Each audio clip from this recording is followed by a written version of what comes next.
Sagede, you're welcome. Please put your hands together for her.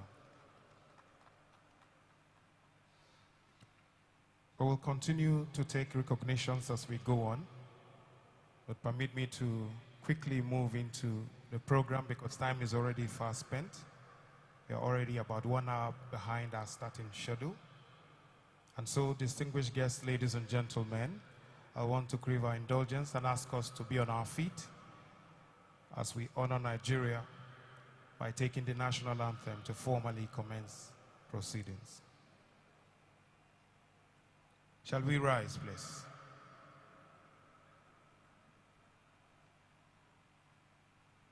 Our sound people, can we take the national anthem?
Thank you very much. You may please take your seats.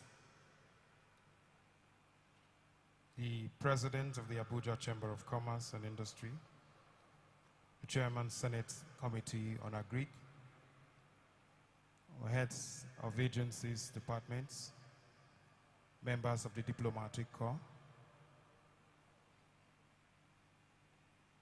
our distinguished partners, exhibitors, and sponsors, distinguished guests, gentlemen of the press, ladies and gentlemen. Good morning and welcome to the official opening of the Farmfatech Expo 2024, a remarkable gathering that promises to be a game changer for agriculture, food security, and allied technologies in Nigeria and beyond.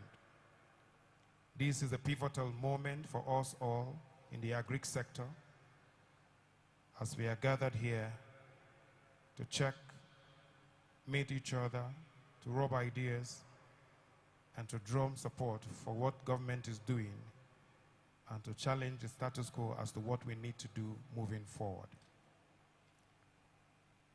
The Expo serves as a crucial meeting point for thought leaders, policymakers, and entrepreneurs, as well as innovators in the agricultural sector and in technology. It provides a platform to forge partners and to share knowledge. As Nigeria seeks to build a resilient, diversified agricultural economy, this Expo therefore represents an opportunity for this private sector, for government and the international partners to converge with a singular purpose to make agriculture the backbone of Nigeria's future and prosperity. The conversations, the collaborations, and the innovations that we see here today and in the next 2 days will drive long-term transformation in this sector. I would also like to commend the Abuja Chamber of Commerce and Industry for its pioneering role in the development and encouragement of this initiative through its continued advocacy, networking, and leadership.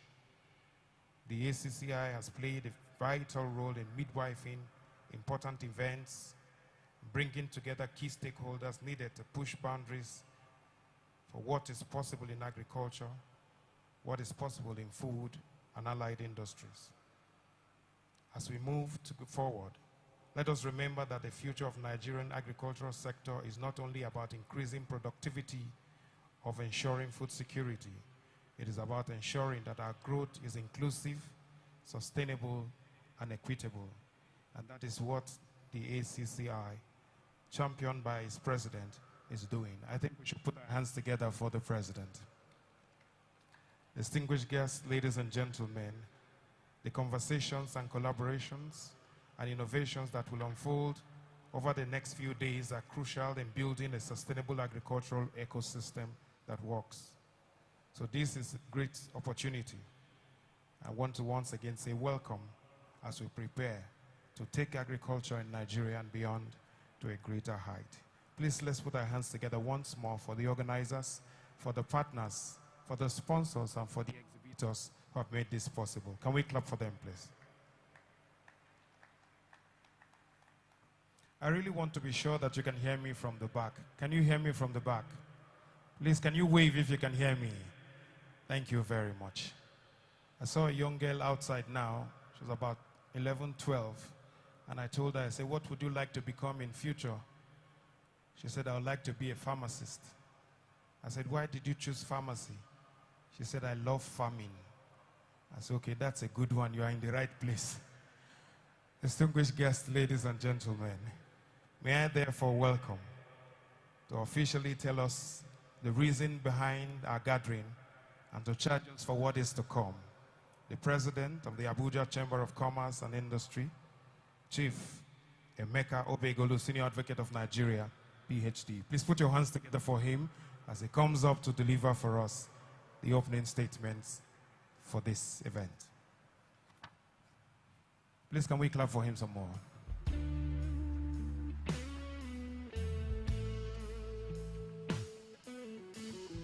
Maybe you'll clap for me if you hear that I'm a pharmacist. Emeka Obegolu.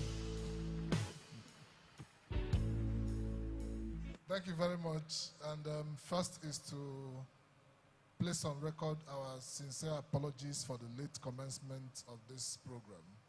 It is not in our character, but for circumstances outside our control, we had to delay the commencement. Your Excellencies, distinguished ladies and gentlemen, let me abide by the protocol as established by the compere, but I must pay my respect to the Chair Senate Committee on Agric, represented by Salman Salman, the President of the Afrexim Bank, represented by the Vice President, Client Relations, the Managing Director of United Bank for Africa, who is represented by Ire Charles Osegide, the Regional Manager, and of course the diplomatic mission in Nigeria, using as a point of contact Ambassador Camino Montero Silva, the Ambassador of Cabo Verde.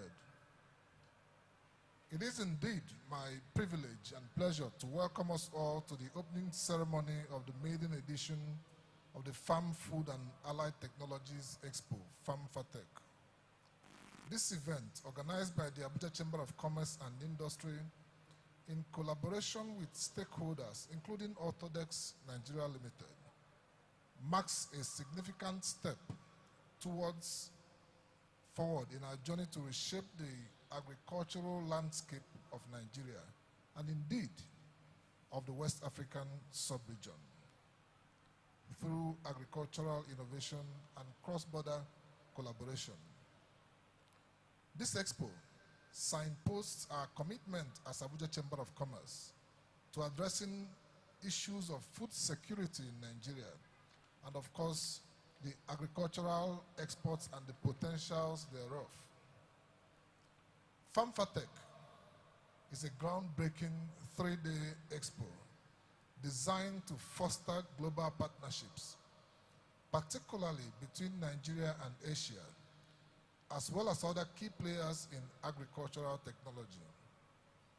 With participants from different countries, this expo provides for us a unique platform for knowledge exchange and industry insights that stands to benefit every stakeholder within the agricultural value chain.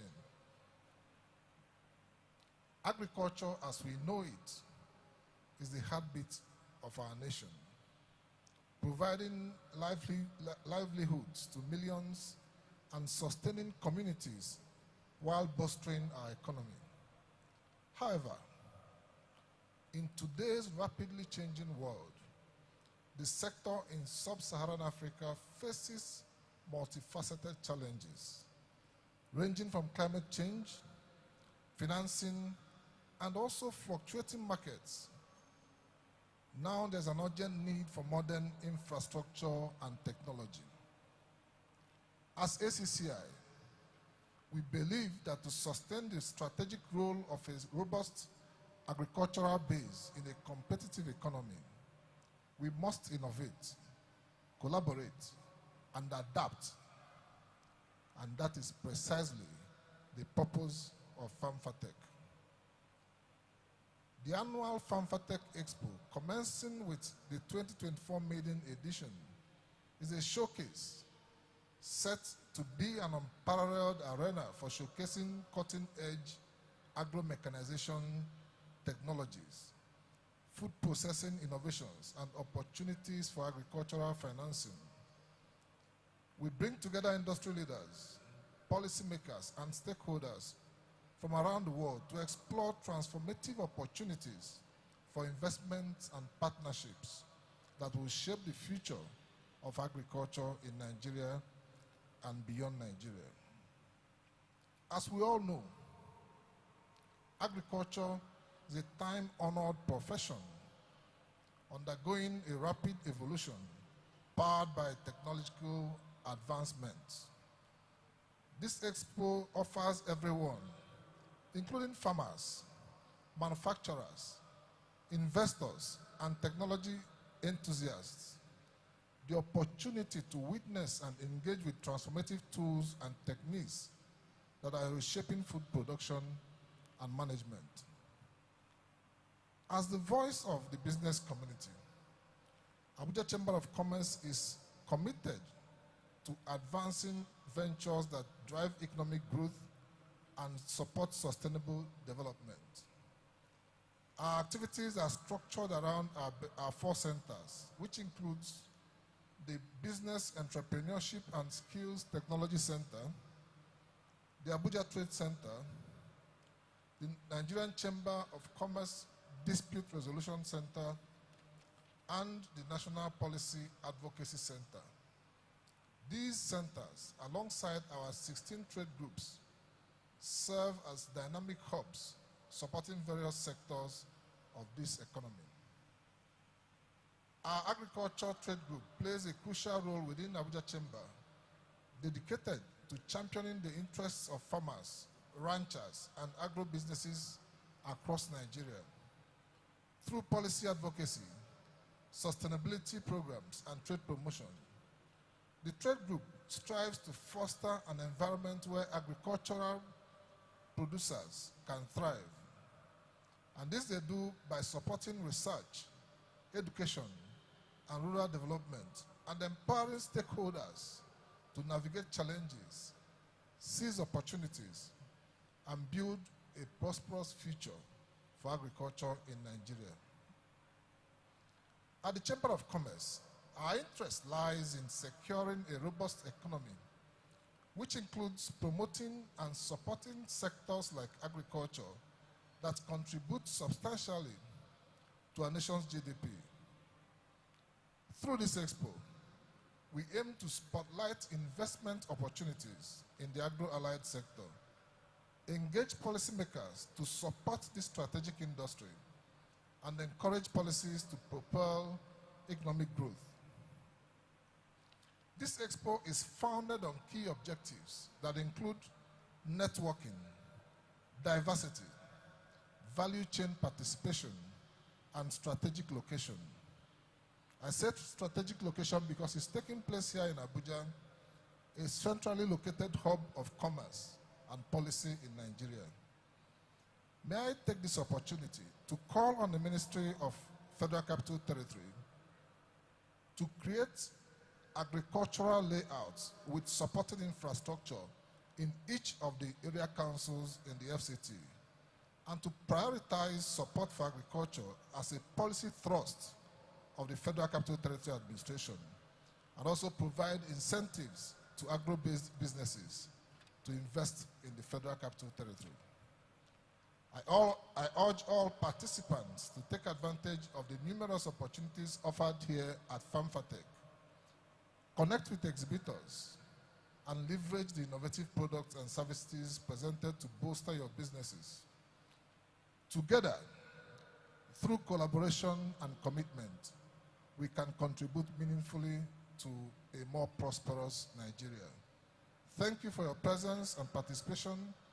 May this expo inspire transformative ideas and partnerships that propel our agricultural sector forward.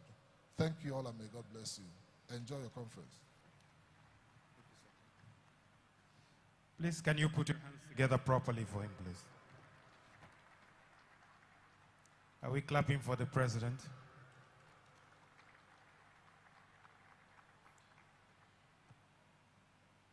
Your Excellencies, distinguished guests, ladies and gentlemen, I'll take a few introductions and then we'll go in for the goodwill message. May I especially welcome Her Excellency Miriam Morales Palmero, the Cuban ambassador to Nigeria. You're welcome, ma'am. Thank you. We have also with us the Regional Chief Operating Officer, Anglophone West Africa of Afri-Exim Bank, Alien Cherry Mbonge. You're welcome. Thank you very much. Also with us here is the representative of the Managing Director, Bank of Agriculture, Alwan Hassan, who's represented here today by the Divisional Head of Business Development, Hajia Salma Isa. You're welcome. Please put your hands together for her. Thank you very much, ma'am. We'll take goodwill messages. And to kickstart, I want to invite the chairman of Autodex Limited, Honorable Dr. Nnamdi T. Ezeani. Please put your hands together for him as he comes up. He's been here the very first to ensure that everything was smooth. He didn't sit down until he saw that everything was okay. Please put your hands together for him.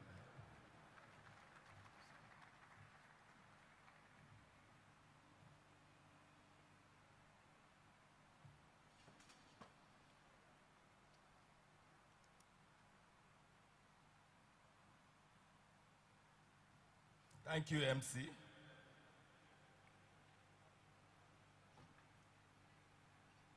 Let me stand on the existing protocol since we are, as the president of ACCI said, we are about 2 hours beyond schedule.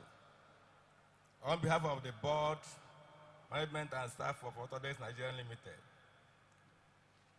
let me welcome our sponsors, special guests, and in particular participants and exhibitors at this maiden edition of Farmfatech.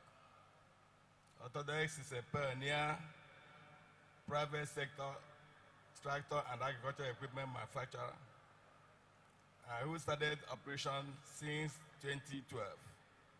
We are here in Gwagwalada, Abuja, the federal capital. We have over time been able to achieve up to 23% of local content by starting with SKD units, and now we can do complete lockdown. We have the capacity to fabricate some other implements which are used in the agricultural sector. Autodex has, in the past 12 years, been able to assemble 242 units of tractors and over 600 units of implements. We provide destination services. What that means is that we can come to the farm where the tractors are to provide services. We want to use this opportunity to send a good message to the participants, to all the stakeholders, ACCI, participants, and everybody who has come here for this maiden edition. We assure you, you are going to have a good time. And as we are starting now, the one that will come in future, we properly position our collaboration with the government of the Federal Republic of Nigeria, ACCI, and the banks, especially Afrexim Bank and United Bank for Africa. We thank you and you are welcome. Thank you.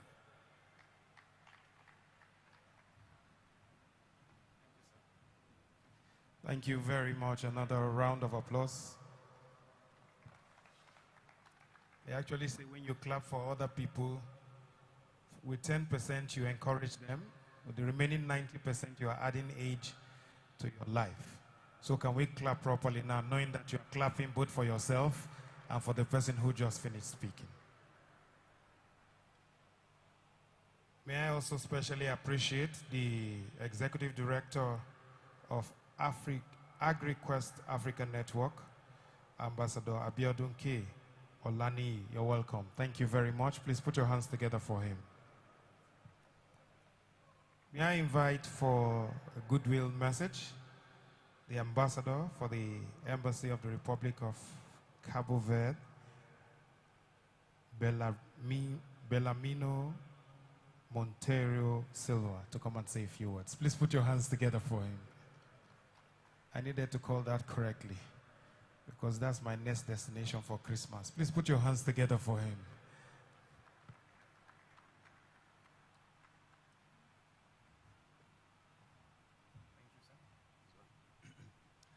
Thank you, sir. I would like to speak in Portuguese, but I know that you don't allow me. So let me try in English. I would like to thank you for this invitation to be here with you to see what Nigeria is doing in this sector of agriculture. As you know, Cape Verde is a very small country, an archipelago, as we say, and volcanic. We have a very small arable land, and our agriculture is very, very, as I say, very small. So we're here to see and to learn with you what you do, what's the better, the good you do to agriculture in this region, in Nigeria, and in ECOWAS. This short word to say that it's a great pleasure to be here. We'll come in these 2 days to see and to learn more about what you are doing here in Nigeria. I was preparing to leave because I have a meeting 12 o'clock. I already informed the organizers. So this short, very short word to thank you and to wish you a very, very good luck in this event, in this activity. Thank you very much and good luck.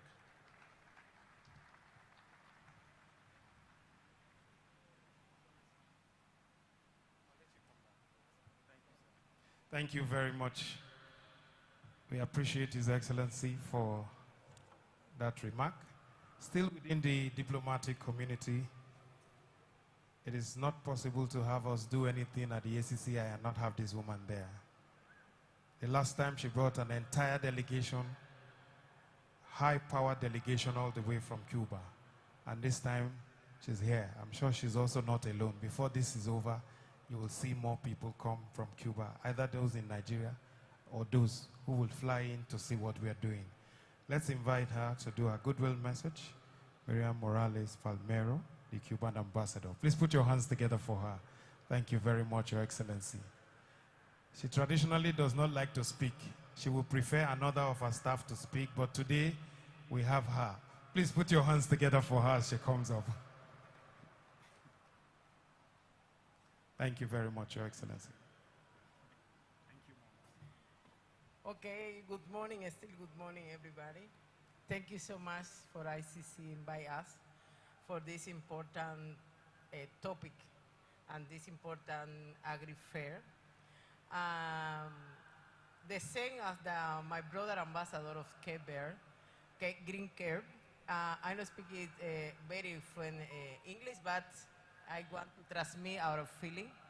I'm brought with the ICC. We have a very good relation, even with signing the MOU, the two chambers of commerce, the Chamber of Commerce from Cuba and the Abuja Chamber of Commerce for a long time ago. And now we put a new plan on action. They include the agri sectors in this new plan on actions. The Cuban is a small island with the half population of Lego, 11.2, but we have very high level development in agri sectors, and our plan is interchange in many areas to Nigeria, and also they send my colleague ambassador of Green Cape. We come to learning about how Nigeria also have the very good development in agri sectors. For this, I want to say again, thank you. I wish the good for this two-day fair. Maybe we can to pass with another part of my staff. The last September, the one delegation from Cuba was here for the Abuja Chamber of International Fair. And for this is a very fresh, our agreement, our relation, and we following the future for a strong relation between the two people and two chambers of commerce, and for sure in the agriculture sector. Thank you so much.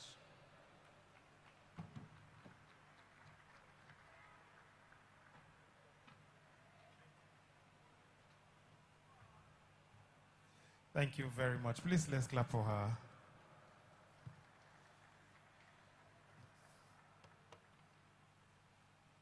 It's also easy to be cheerful when you're around her, even if it's in the sun or in any harsh economic condition. Please put your hands together for her.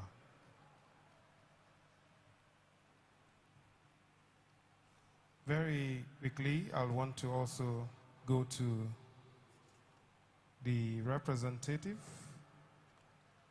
of the Iranian embassy, as I invite the head of economic sector of Iran at the Iran embassy, Honorable Shefian, to come and say a few words. Is he around? Please put your hands together. I know he was here earlier.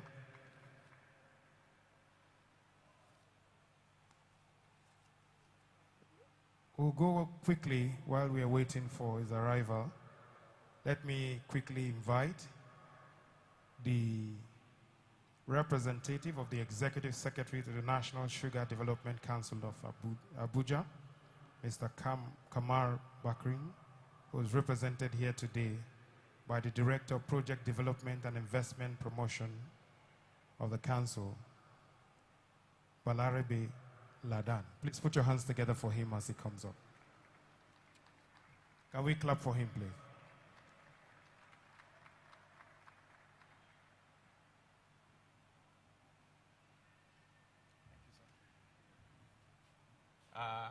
Good morning, everybody. Let me stand at the existing protocol. Due to the time schedule announced by the organizers, we are 1 hour late. So without much necessary waste of time, this Farmfatech has come at the right time that Nigeria needs. As you know, the National Sugar Development Council is charged with promoting local sugar production. And at the same time, this local sugar production is expected to rise under the leadership of Mr. Kamar Bakrin, the Executive Secretary, who has sent me to represent him. As you know, during his coming, he tried to, one of the 5 pillars he introduced is introduction of robust technology towards increase in yield per hectare of sugarcane. From the conventional one we are having of 70 tons per hectare to 180 tons per hectare through drip irrigation. We have 3 pilot projects taking place in our practicing sugar industry in Savannah and Dangote Field Operations, Numan, the Sunti Sugar Company in Mokwa, Niger State, and Lafayette Sugar Company. This Farmfatech come at the right time. Why? Because it is a time now we need to increase a production at a very higher rate. That means a complete value chain, from field to factory. So I wish to express the sincere appreciation of the organizers for coming with this very beautiful topic. And I wish that the next one I propose should be revolutionizing the Nigerian agriculture through a complete value chain, through Farmfatech. So I wish, without delaying, I wish the organizers and the whole gathering a very fruitful deliberation. Thank you very much. Thank you very much, sir. We're still taking goodwill messages, and this time we are going to the official Red Bank. The CEO of United Bank for Africa, Mr. Oliver Laoba, is represented here today by Ire Charles Osagiede, the Customer Service Regional Head, Abuja, and the NNPC. Please put your hands together for her as she comes up to say a few words. Can we clap for her properly, please? There are some banks that cannot shake. Thank you. Thank you very much. Good afternoon, ladies and gentlemen. Please permit me to stand on existing protocols as already established by the President. It is indeed a privilege to be part of the Farm, Food and Allied Technologies Expo 2024, which of course is organized by the Abuja Chamber of Commerce and Industry in partnership with Autotex Nigeria Limited, Henan Quinley Machinery Company Limited, and the Henan Province Chamber of Commerce.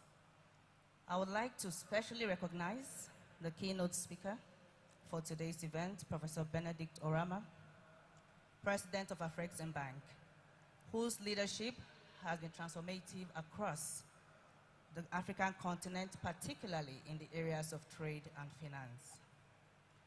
Today's gathering is not just about another conversation on agriculture.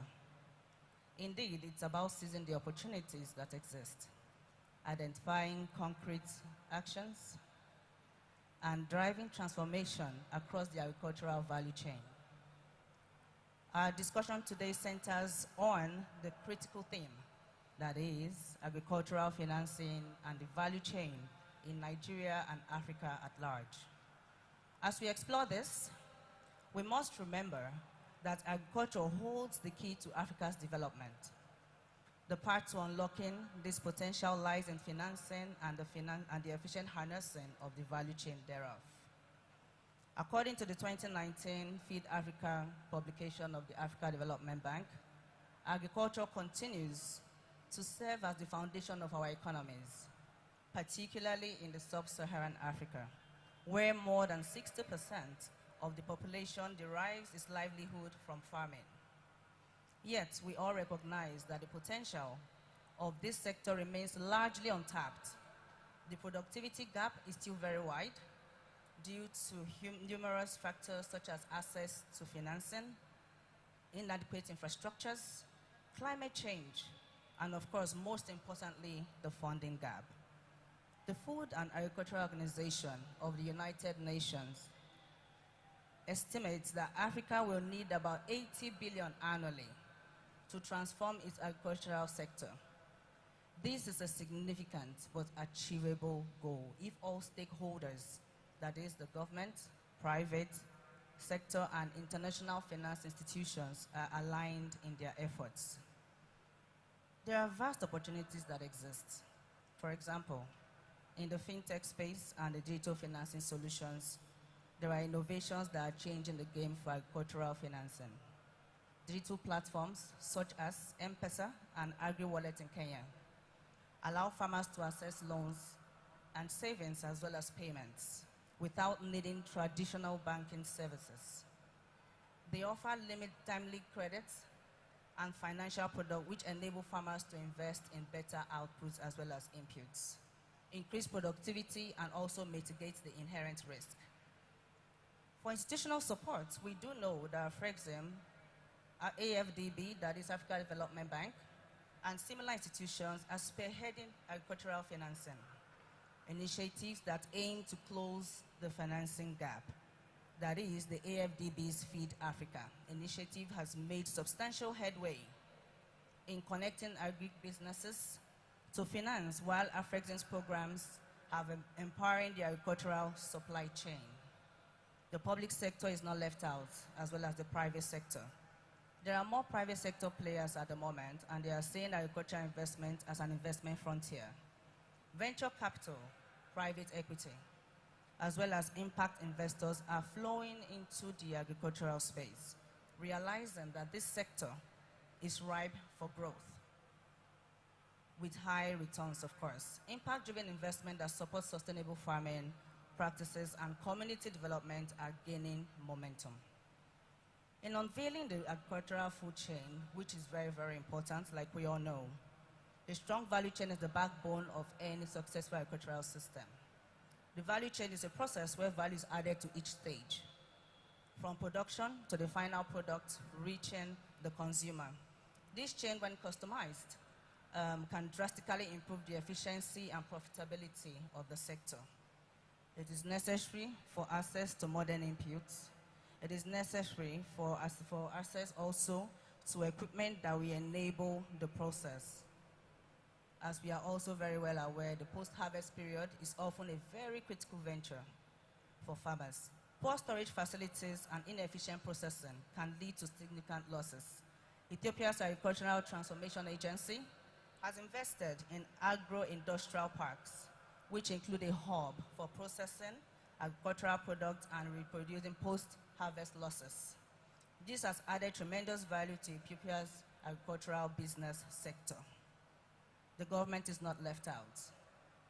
The government must create a conducive environment for agricultural development through policies that prioritize rural infrastructures. They also must provide subsidies and irrigation systems that can significantly enhance and market and create access to the market. The financial institutions must design products tailored to the sector and cater for the specific needs of the sector, as earlier mentioned. This includes seasonal loans, weather index insurances. It also includes institutions such as AFDB, as earlier mentioned as well, about the developed model on risk-sharing mechanisms. The regulatory frameworks must also evolve to encourage investment in the agriculture sector, thereby reducing risk, promote innovations, and implement favorable tariffs. The future of Africa and the agricultural business in Africa is very bright, but we must act now. The industrialization of Africa is already underway, we must say, with agro-industrial parks, as earlier mentioned, being developed across the continent. These parks serve as hubs for raw products. Moreover, sustainability and climate-smart agriculture will be central to this financing. As we reflect on the vast potentials in this space, let us not be complacent. We are at a pivotal moment in history where the choices we make will determine whether Africa's agricultural sector thrives or it stagnates. Today, I urge everyone here to move beyond words and commit to action. The opportunities in the sector are vast. It is time to invest and take decisive steps that will not only enhance our food security, but also position Africa as a global agricultural powerhouse. Indeed, the time is now to make a change in the agricultural sector. Let us live here determined to take tangible actions that will ensure our agricultural sector thrives, not just for today, but for the future generations. Thank you.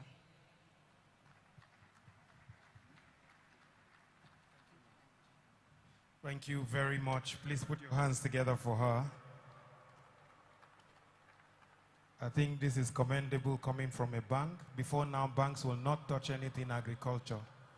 But nowadays, they are beginning to see the need.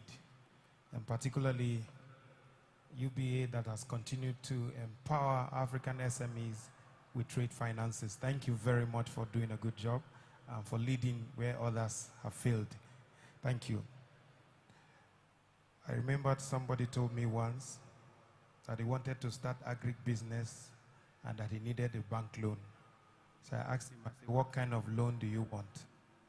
He said, I need a bank that will give me a loan and leave me alone. I said, there's no such bank. You must be accountable to the bank.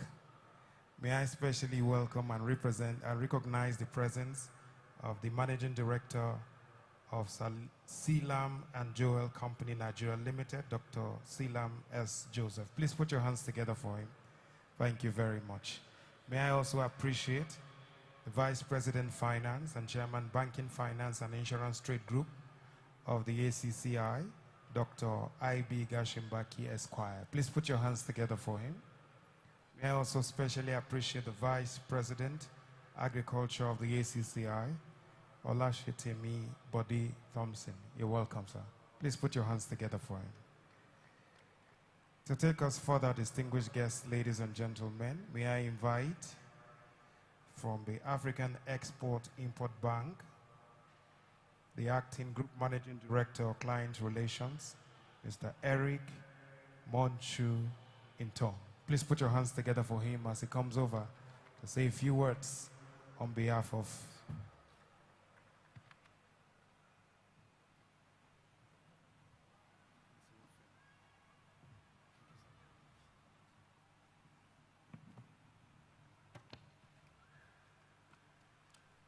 Good morning. Good morning. Okay, that was a good lesson on good morning. One of the things that you quickly learn when you get to Nigeria is to learn a key phrase which says, allow me to stand on existing protocol. Since I've learned that, I want to crave your indulgence to also allow me to stand on existing protocol. But let me quickly recognize Mr. President of the ACCI, my sister, the Ambassador of Cuba to Nigeria, my brother, the Ambassador of Cabo Verde to Nigeria, Honorable Dr. Tangot Namdi Iziani, the Chairman of Orthodex, a subsidiary of First Index Group, my sister Ire Charles, who gave a very eloquent speech. Thank you for being here. My colleague, the Regional Chief Operating Officer for Anglophone West Africa, Mr. Alain Thierry Mbonge. Let me also recognize ladies and gentlemen of the press, because they are playing a critical role that will allow us to craft our own narrative, the way we want to rebrand the agricultural sector, not just in Nigeria, but for the rest of the continent. Please permit me to stand on existing protocol, as I initially said, and on behalf of Professor Benedict Okechukwu Orama, President and Chairman of the Board of Directors of the African Export-Import Bank, it is a privilege to address you today at the Farm, Food and Allied Technology Expo 2024, Farmfatech. As the Trade Finance Bank for Africa, Afrexim Bank recognizes agricultural, critical and economic developmental role in ensuring food security and food sovereignty. Our focus today will be on agriculture financing and value chain development, which are essential for enhancing productivity, fostering innovation, and ensuring resilience in the agricultural sector. Agricultural financing is essential for enabling farmers and agro-businesses to secure the capital necessary for investment in technology, infrastructure, and sustainable farming practices. According to the Food and Agriculture Organization, global agricultural investments must be significantly increased to address the rising food demand, not just in Nigeria, but in the entire continent. Currently, the trade finance gap in developing countries or in Africa is estimated to be approximately 150 billion US dollars, out of which 80 billion US dollars is needed for investment in the agricultural sector. Despite its importance, agricultural financing faces several challenges. Risk perception. Many financial institutions view agriculture as a high-risk sector due to climate variability, market fluctuations, and geopolitical instability. Lack of collateral. Smallholder farmers often lack the sufficient collateral to secure loans from traditional banks. Limited financial literacy. Many farmers lack adequate financial skills to navigate complex financial products or understand their benefits. Inadequate infrastructure. Poor rural infrastructure limits market access and increased transaction costs.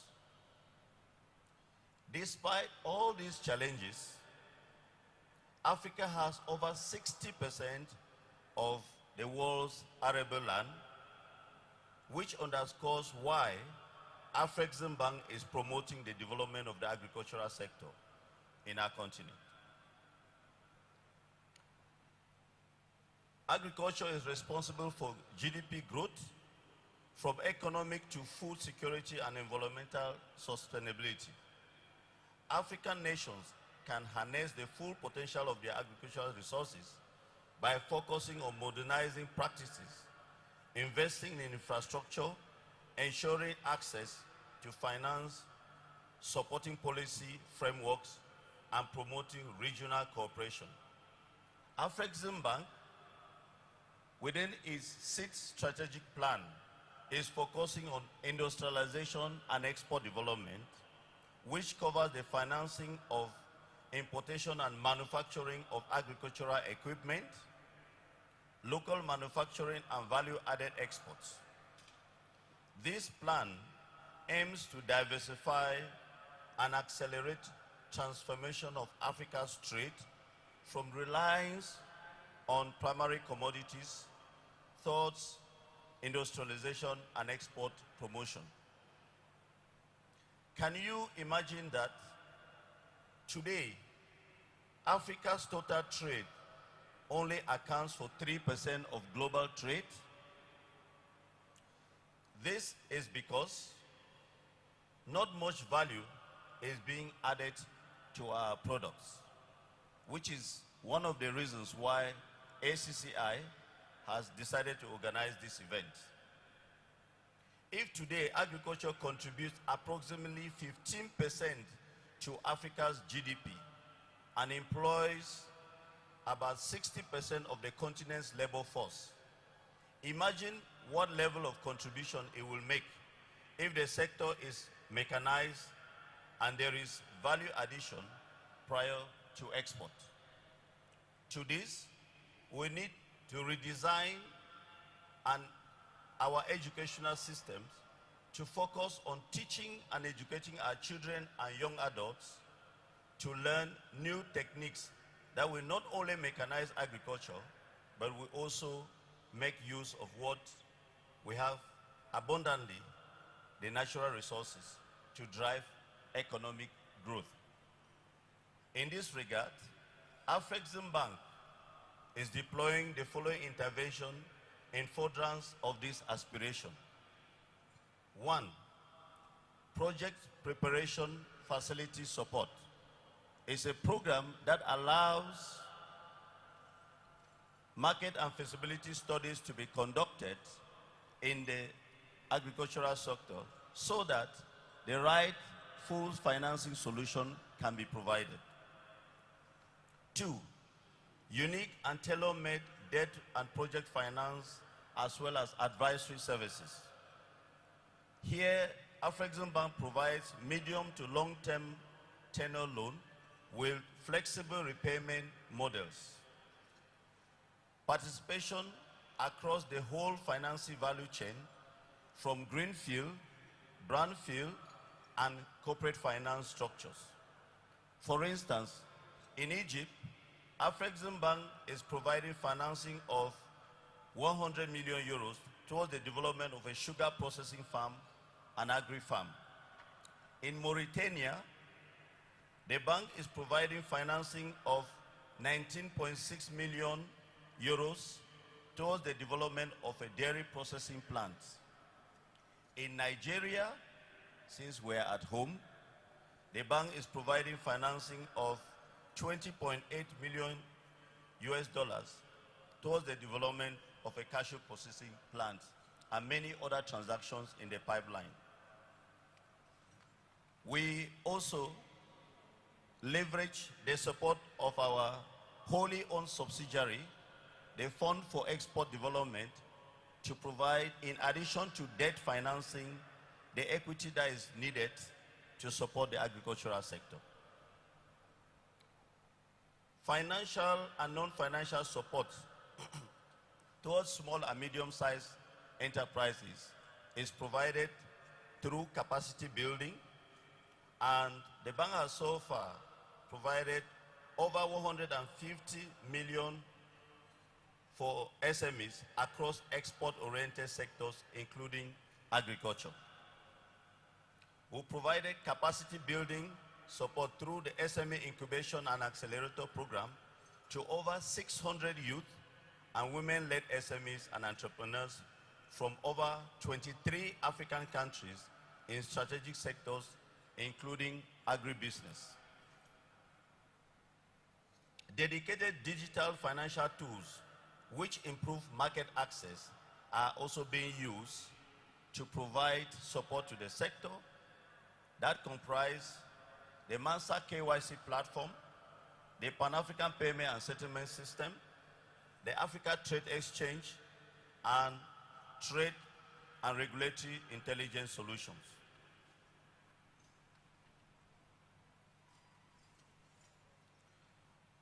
Afrexim Bank has also set up the Africa Trade and Distribution Company, ATDC, in partnership with Arise Integrated Platform and the AFCFTA, the African Continental Free Trade Area Agreement Secretariat, which is an AFCFTA trading company to promote intra and extra-African trade.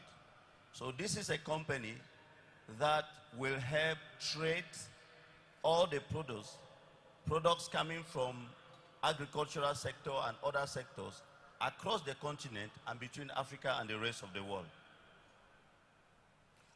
On the 17th of July 2022, Afrexim Bank and the AFCFTA Secretariat, as well as World Food Program, signed a 3-year tripartite memorandum of understanding to disburse a minimum of 2 billion in farming loans, as well as credit lines to agro processors. So this is an opportunity, this is a facility that is available to support the agricultural sectors. We also partner to develop industrial parks and export processing zones, not just in Nigeria, but has so far extended such parks in Gabon, Togo, Burkina Faso, Cote d'Ivoire, Nigeria in Ogun State, Sierra Leone, and other countries. Today, the bank is also financing the Green Economic Zone in Kaduna, which is promoted by KK Kingdom. ladies and gentlemen, turning our attention back to today, a core outcome of this expo is to enhance collaboration between stakeholders in the agricultural sector, gain exposure to innovative solutions and investment opportunities, insight into policy development, and gain skills necessary for adopting new technologies within the agricultural sector. Allow me to thank the organizers of this significant event, because without food, there will be no economic development. Without agriculture, there will be no food security. This is a vital step towards improving the agricultural industry on the continent. As I conclude, addressing the challenges of the agricultural financing while enhancing value chains is vital for achieving sustainable growth within the sector. At Afreximbank, we work collaboratively with all stakeholders to ensure that the environment fosters innovation and investment in agriculture. Together, we can build resilient food systems that feed our population and contribute significantly to the economic development of not just Nigeria, but our dear continent, Africa. Let me leave you with this.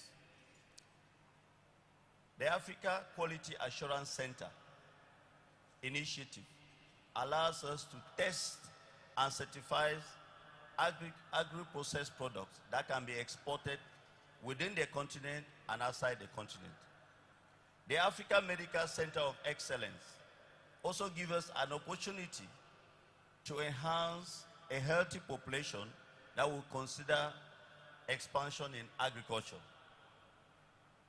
The Afreximbank Africa Trade Center, which is being constructed here in Abuja, just beside the Ministry of Finance. I'm sure those of you know Abuja very well. You will see a green building, green glasses with yellow frames. This is the Afreximbank Africa Trade Center, which will be a center that you can approach and apply for facilities to ensure that your initiatives are supported. The AFCFTA Adjustment Fund is another opportunity that will allow financing to promote agricultural development and intra-African trade, as well as the Afreximbank Africa Collaborative Transit Guarantee Scheme that will allow the movement of the products from one country to another in Africa.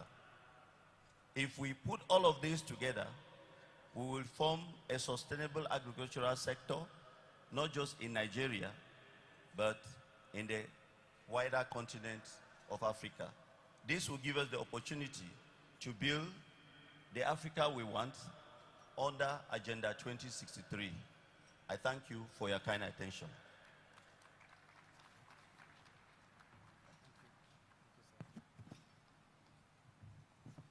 Thank you very much. That was very, very wide. It covered every area, and above all, it summarized it in hope. Thank you very much. Please, let's put our hands together for him.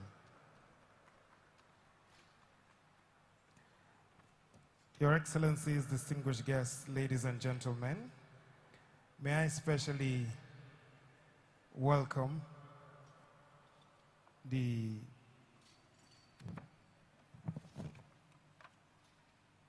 representative of the Honorable Minister of Agriculture and Food Security, His Excellency, distinguished Senator Abubakar Kyari, CON, who is represented here today by Director Agribusiness and Market Development in the Federal Ministry of Agri and Food Security, Engineer Adebi A. Michael. Please put your hands together for him.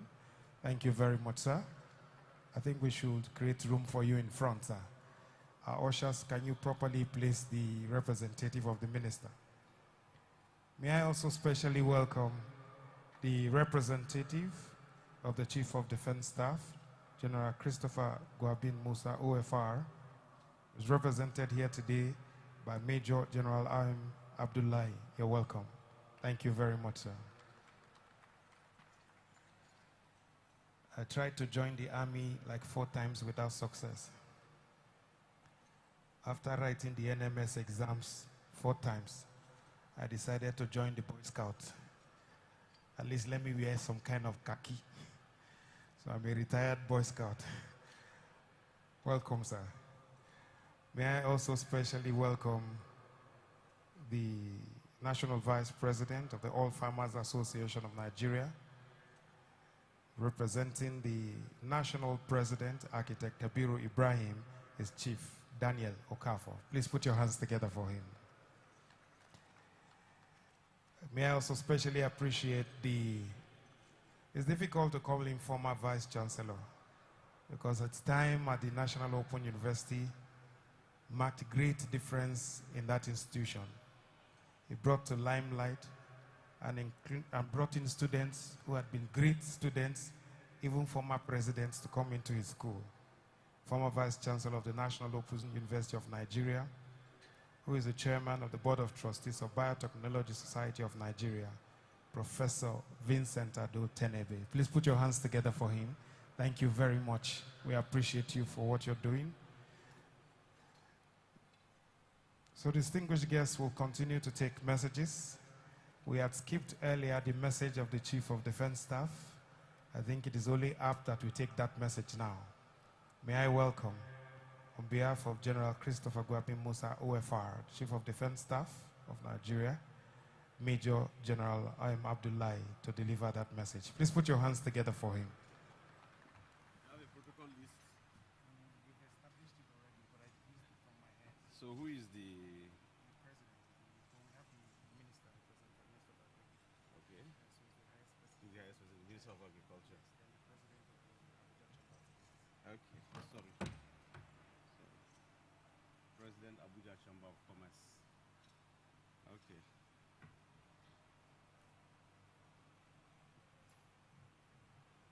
The Honorable Minister of Agriculture, who is here ably represented. I want to, at this point, stand on the well-established protocol. I am Major General I.M. Abdullahi, the Director of Policy Defense Headquarters. I'm here to represent the Chief of Defense Staff, who is unavoidably absent because he is on an assignment outside the country. He would have loved to be here, being a farmer himself. So he has asked me to tender his apology for not able to be here this afternoon. However, he said I should read his goodwill message on this very important occasion. So I read. Special goodwill message by the Chief of Defense Staff, General C.G. Musa, OFR, at Farmfatech Expo, Abuja, on 5th November 2024. I appreciate the opportunity to deliver a goodwill message to the success of this agricultural expo organized by Farmfatech. This exhibition is timely and in line with the current drive by the federal government to embark on aggressive mechanization and rapid cultivation of arable lands in the country. It is even more crucial given that up to 33 million people in Nigeria are vulnerable to hunger, and in the coming months, if something drastic is not done to ensure food sufficiency. As we are all aware, Nigeria is not alone in the struggle to attain food security.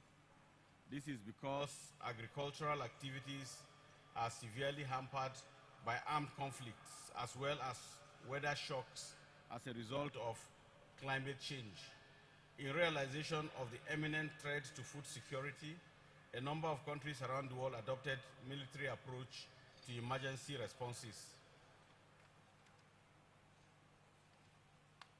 The prolonged unrest caused by insurgency, banditry, and farmer-settlers clashes across regions of Nigeria have hindered farming.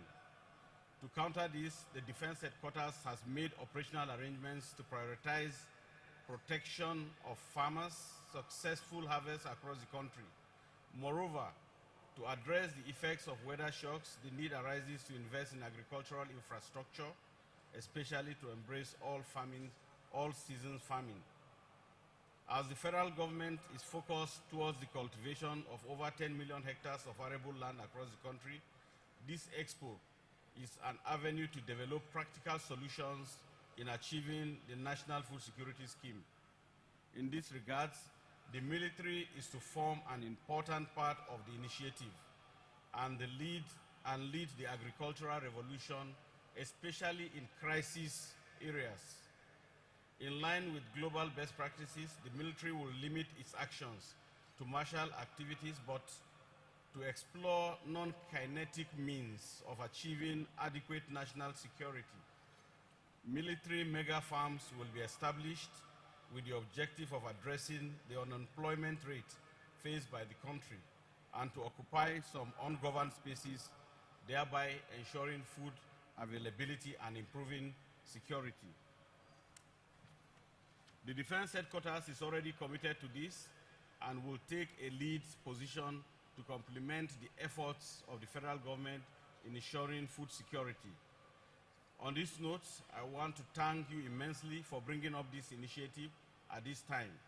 I wish you a fruitful and successful expo. I believe its objectives will be achieved. Once again, thank you all and God bless.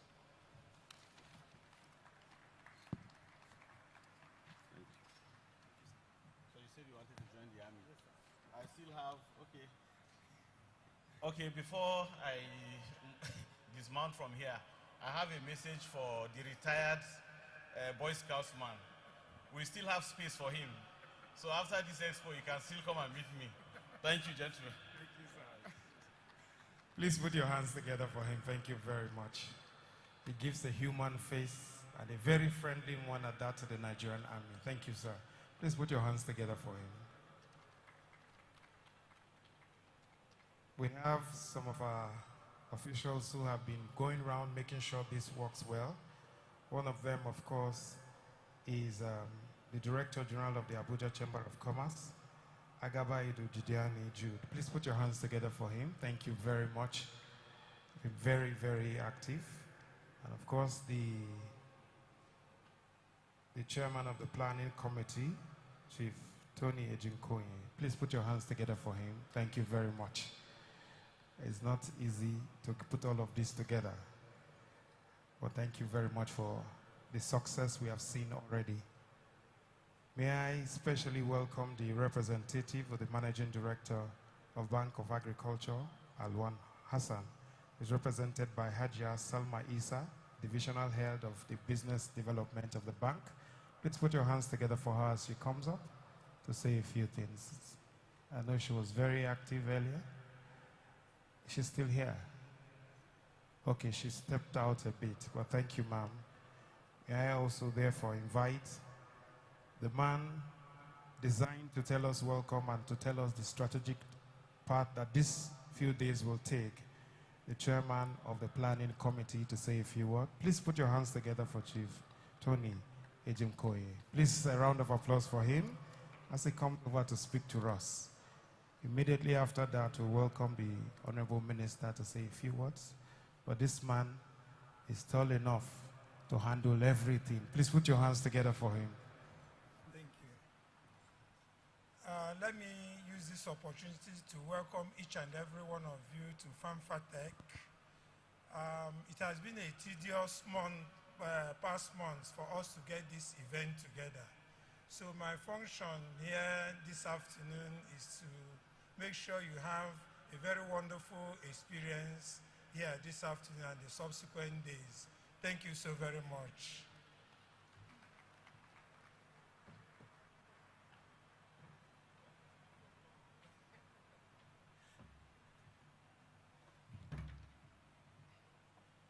All right, distinguished guests, ladies and gentlemen.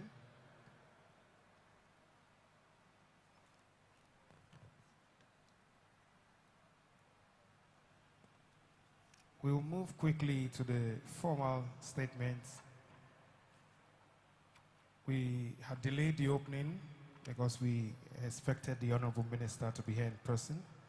but he had also sent in one whose job it is both to focus on agri-business development and to ensure market development also. So distinguished guests, ladies and gentlemen, may I invite the Honorable Minister of Agriculture and Food Security,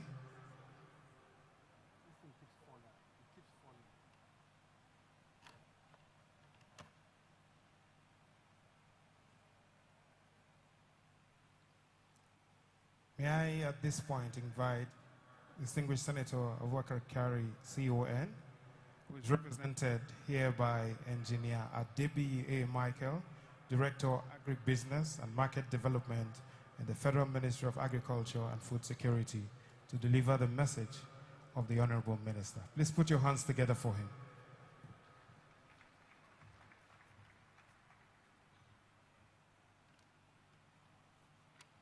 Thank you, sir. So my name is, as you have heard, is Engineer Madebi. I'm Director of Agribusiness and Market Development of the Federal Ministry of Agriculture and Food Security. So I'm here to represent the Minister of Agriculture and Food Security, who, for exigencies of office and other assignments, was unable to be here, but he have mandated me to represent him at this occasion. And for this reason, I'm going to present his opening remark for this August occasion. The Chief of Defense Staff and other protocol observed. Opening remarks by Senator Abubakar Kari, CON, Honorable Minister of Agriculture and Food Security, at the maiden edition of the Farm, Food and Allied Technologies Expo, held at this auditorium.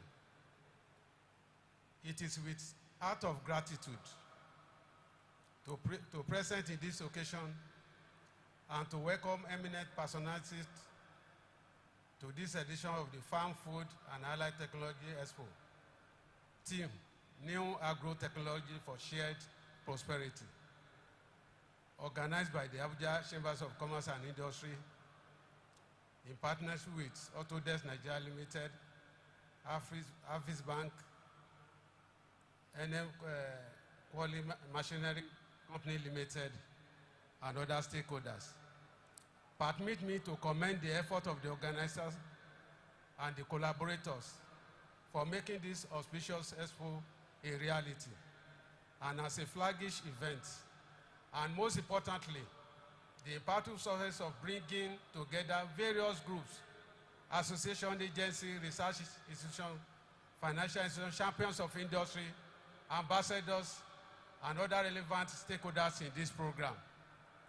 The theme of this expo underscores the importance of embracing technology-driven solutions to enhance productivity, improve efficiency, and ensure food security, and a reminder of the vital role which the agricultural sector plays in our nation's economy and for the well-being of our people.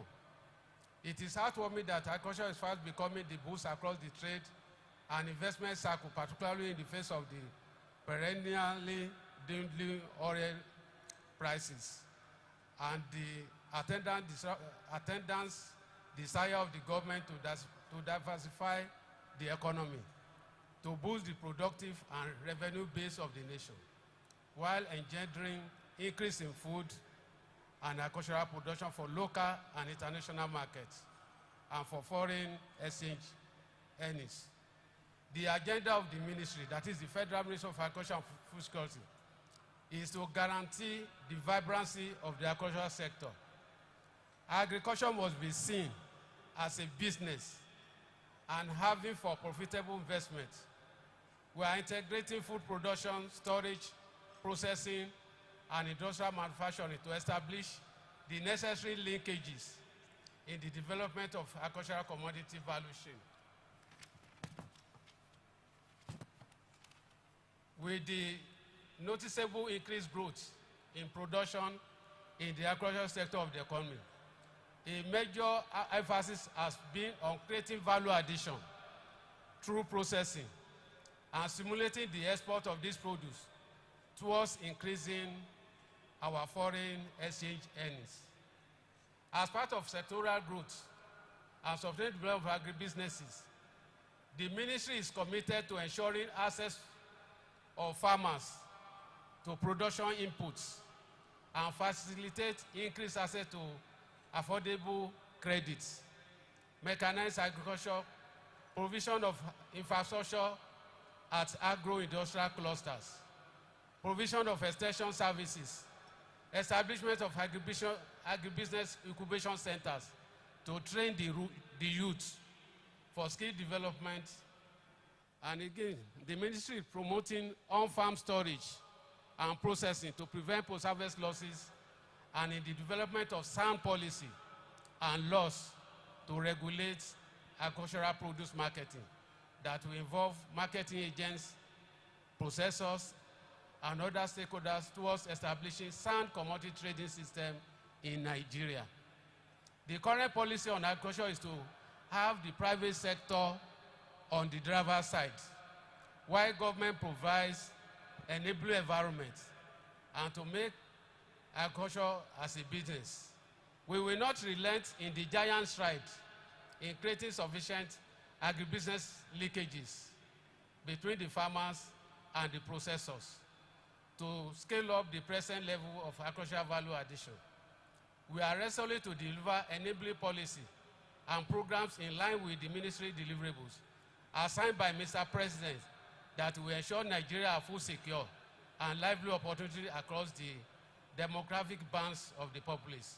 I want to emphasize that government is committed to regular engagement with stakeholders, as we are having today, with regular stakeholders across public and private sectors, with noble and novel idea to build agriculture and agribusiness economy capable of delivering sustained prosperity, as we are having today through the farm fair. I have no doubt that this occasion will spur ample opportunities to strengthen the agribusiness sector and ultimately contribute to the desired growth that will guarantee food security, employment generation, and diversification of nation's economy. Finally, on this note, ladies and gentlemen, thank you for listening, and God bless you.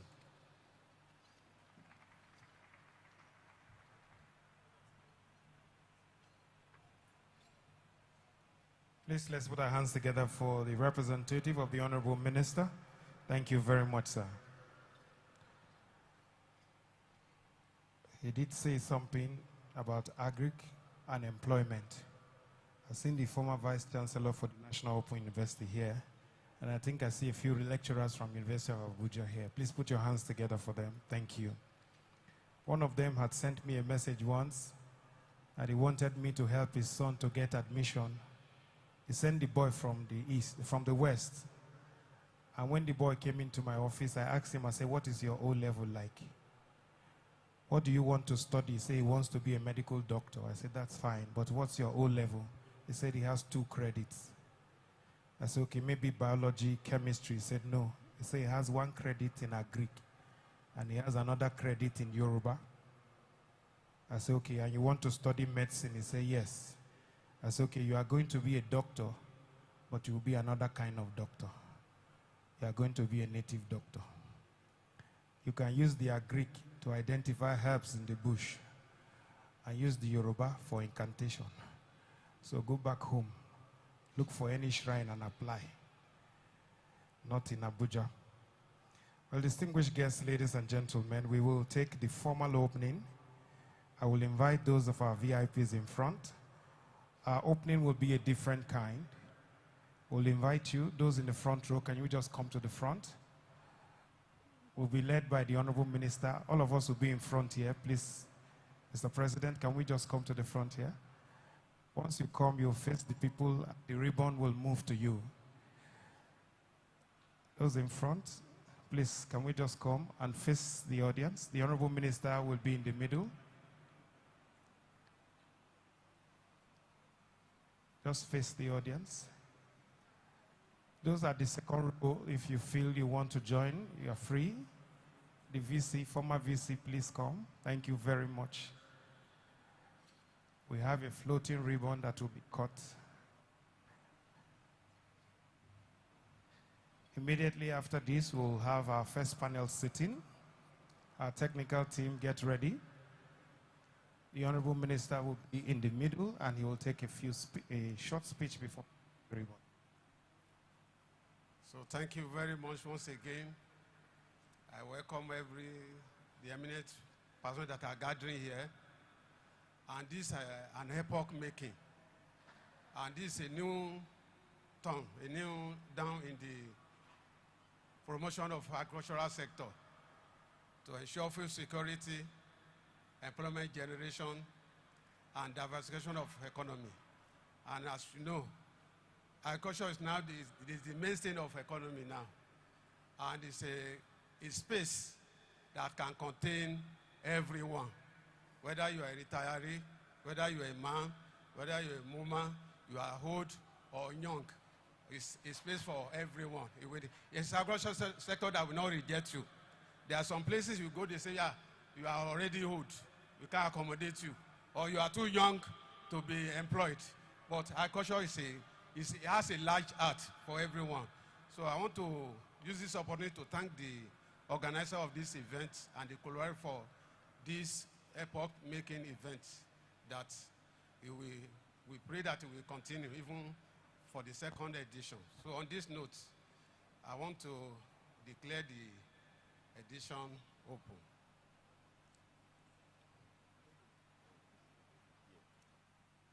Oh, I want to count, after the counting of which language we use that is common to us. Farm.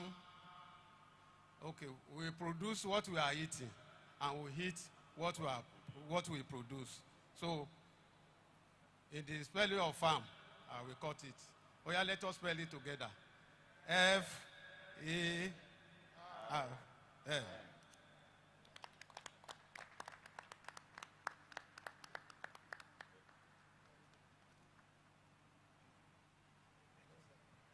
Can we just pose for a formal picture before we leave? Photographers, please.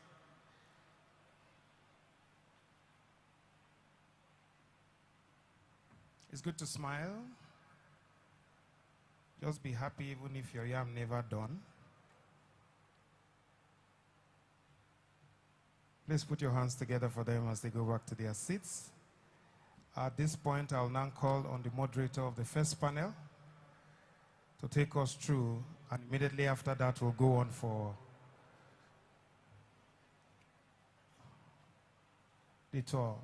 Let's get seated as we take the first panel very quickly. The first panel is on the theme agricultural financing and its value chain in Nigeria, particularly Africa at large. May I, at this point, the Chamber of Commerce and Industry, please put your hands together for our moderator as he takes over to invite his panels and continue with the matter. Thank you so much, MC. Distinguished guests, Excellencies, we are now at the moment of the main issue, which is discussing why we are even gathered here.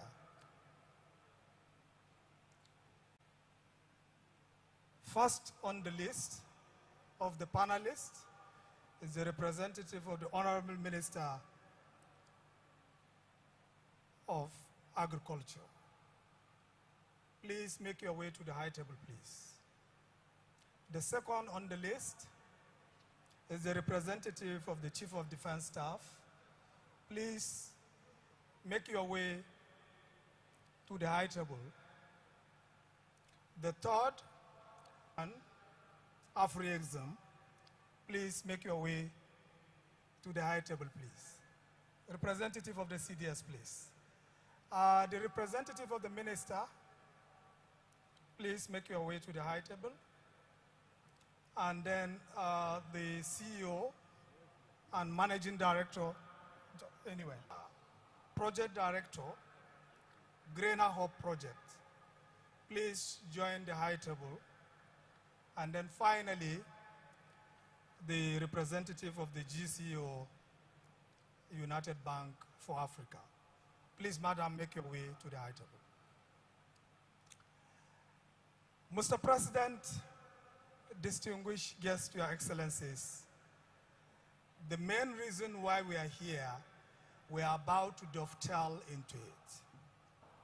And to give us context so that we understand how the panel will run, let me first start by saying that based on statistics all over the continent, not just Nigeria, agriculture contribute range from 20% of GDP across the entire continent. What is also amazing with that is that agriculture has also been identified as the major employer of labor across the continent. Further to this, what is shocking is the effort that we have towards such a significant contributor to this GDP and employment. As of today, the average age of a farmer across the continent is about 65 years. So what do we have? We have food production left in the hands of primitive and aging farmers to feed the continent. Let me also quickly add that some years ago, the IMF decided to look at food production as the global population began to dovetail towards 10 billion. And the amazing thing was that Africa will be the center for global food production. Cereals, protein, all of that will come from this continent. But like I said, it's now in the hands of aging and primitive farmers. The majority or the median age is 65. When it comes to mechanization, we have 1% mechanization, 10% animal power, and 89% human labor. So that's just to tell you how far we have fallen. And therefore, our panelists, our distinguished panelists this afternoon, will be x-raying the issue of financing agriculture in the value chain. I would like to start with the lady in the team. Financing, as we know, that is the main reason why most of you are here, because you would want to know what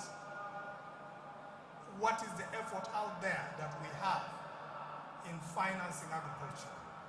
And like as expressed by the representative of the Afro-Exim Bank, the major challenge of agriculture is the entire value chain is not de-risked, end-to-end.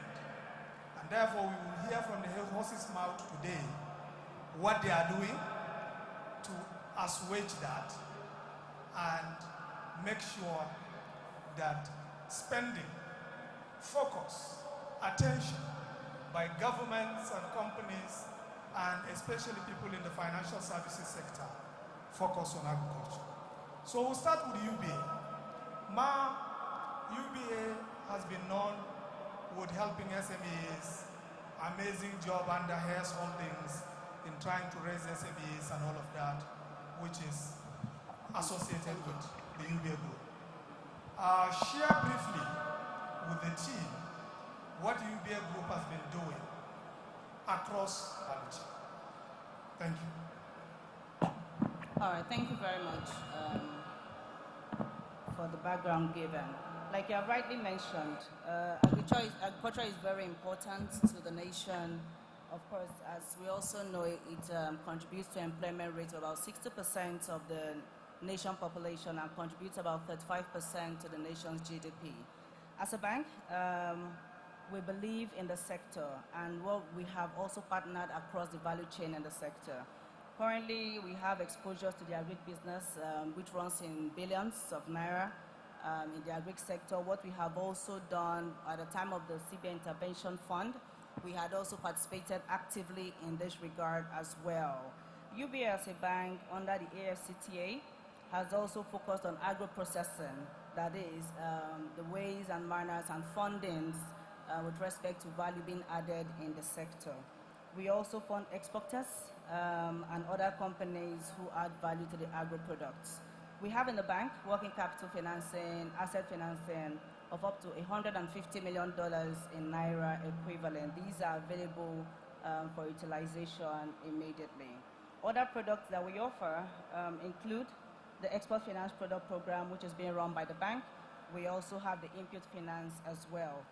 We offer financial services in this sector with respect to the specialized services and the financial advisory that is required. So as a bank, we generally believe in the agricultural sector, and we have played actively in this space. Thank you. All right, thank you very much, UBA. A round of applause for UBA, please.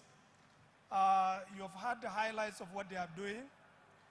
Let us also hear from one of the biggest banks on the continent, the leaders in advancing Africa's infrastructure and promoting the development of trade across the continent, especially inter-African trade. We would like to know what you are doing across the continent, but more specifically, sir, if you can give practical, specific examples how the people seated here can key into the range of financial services that Afri-Exim has. Over to you, sir. Thank you very much. Let me start, Mr. Moderator, with the comments that the director from the Ministry of Agriculture and Food Security made. He said agriculture is a sector that doesn't reject anyone, whether you're old or you're young, you're male or you're female. And it's a sector that is supposed to be the backbone of our economic development, not only in Nigeria, because, like I mentioned in my speech, 60% of the world's arable land, that means land that can be cultivated, is found here in Africa. And Nigeria is the host to most of this land. So what exactly are we doing? If you notice, every developed country in the world start with making sure that they don't have food security problems. You take a country like Netherlands, which is part of the EU, 40% of the revenues of every farmer comes from the government. Make sure that food is maintained at an affordable level, affordable prices, so that everyone can buy and be able to eat.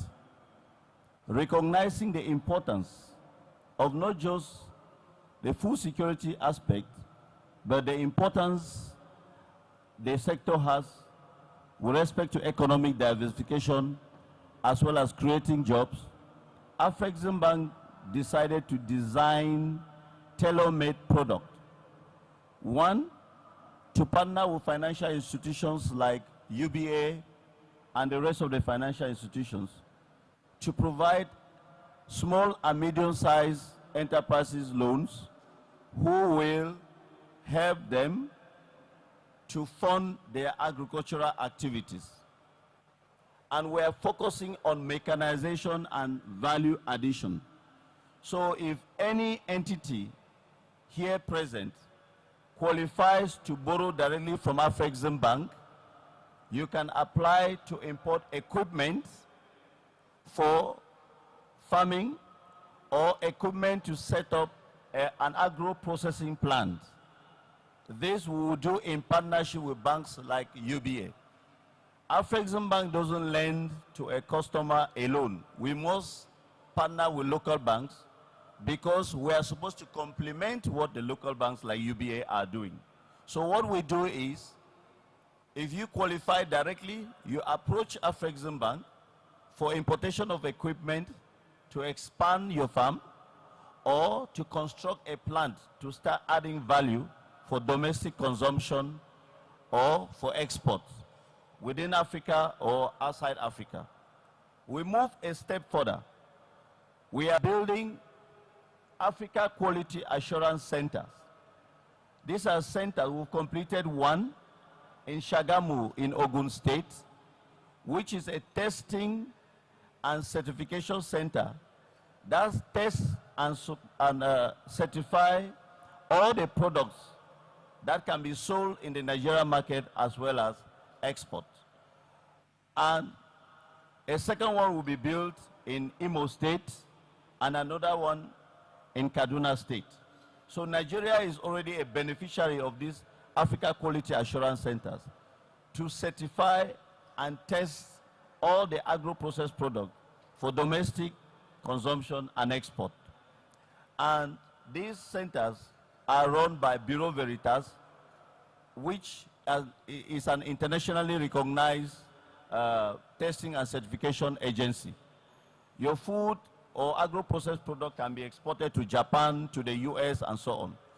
We spoke with a partner, a Nigerian, who is established in the US, how the person is managing to bring products from Nigeria and export to the US. He explained to us that he has to take those products in Nigeria, send it to Ghana for testing and certification before they are being exported to Nigeria, so to the US.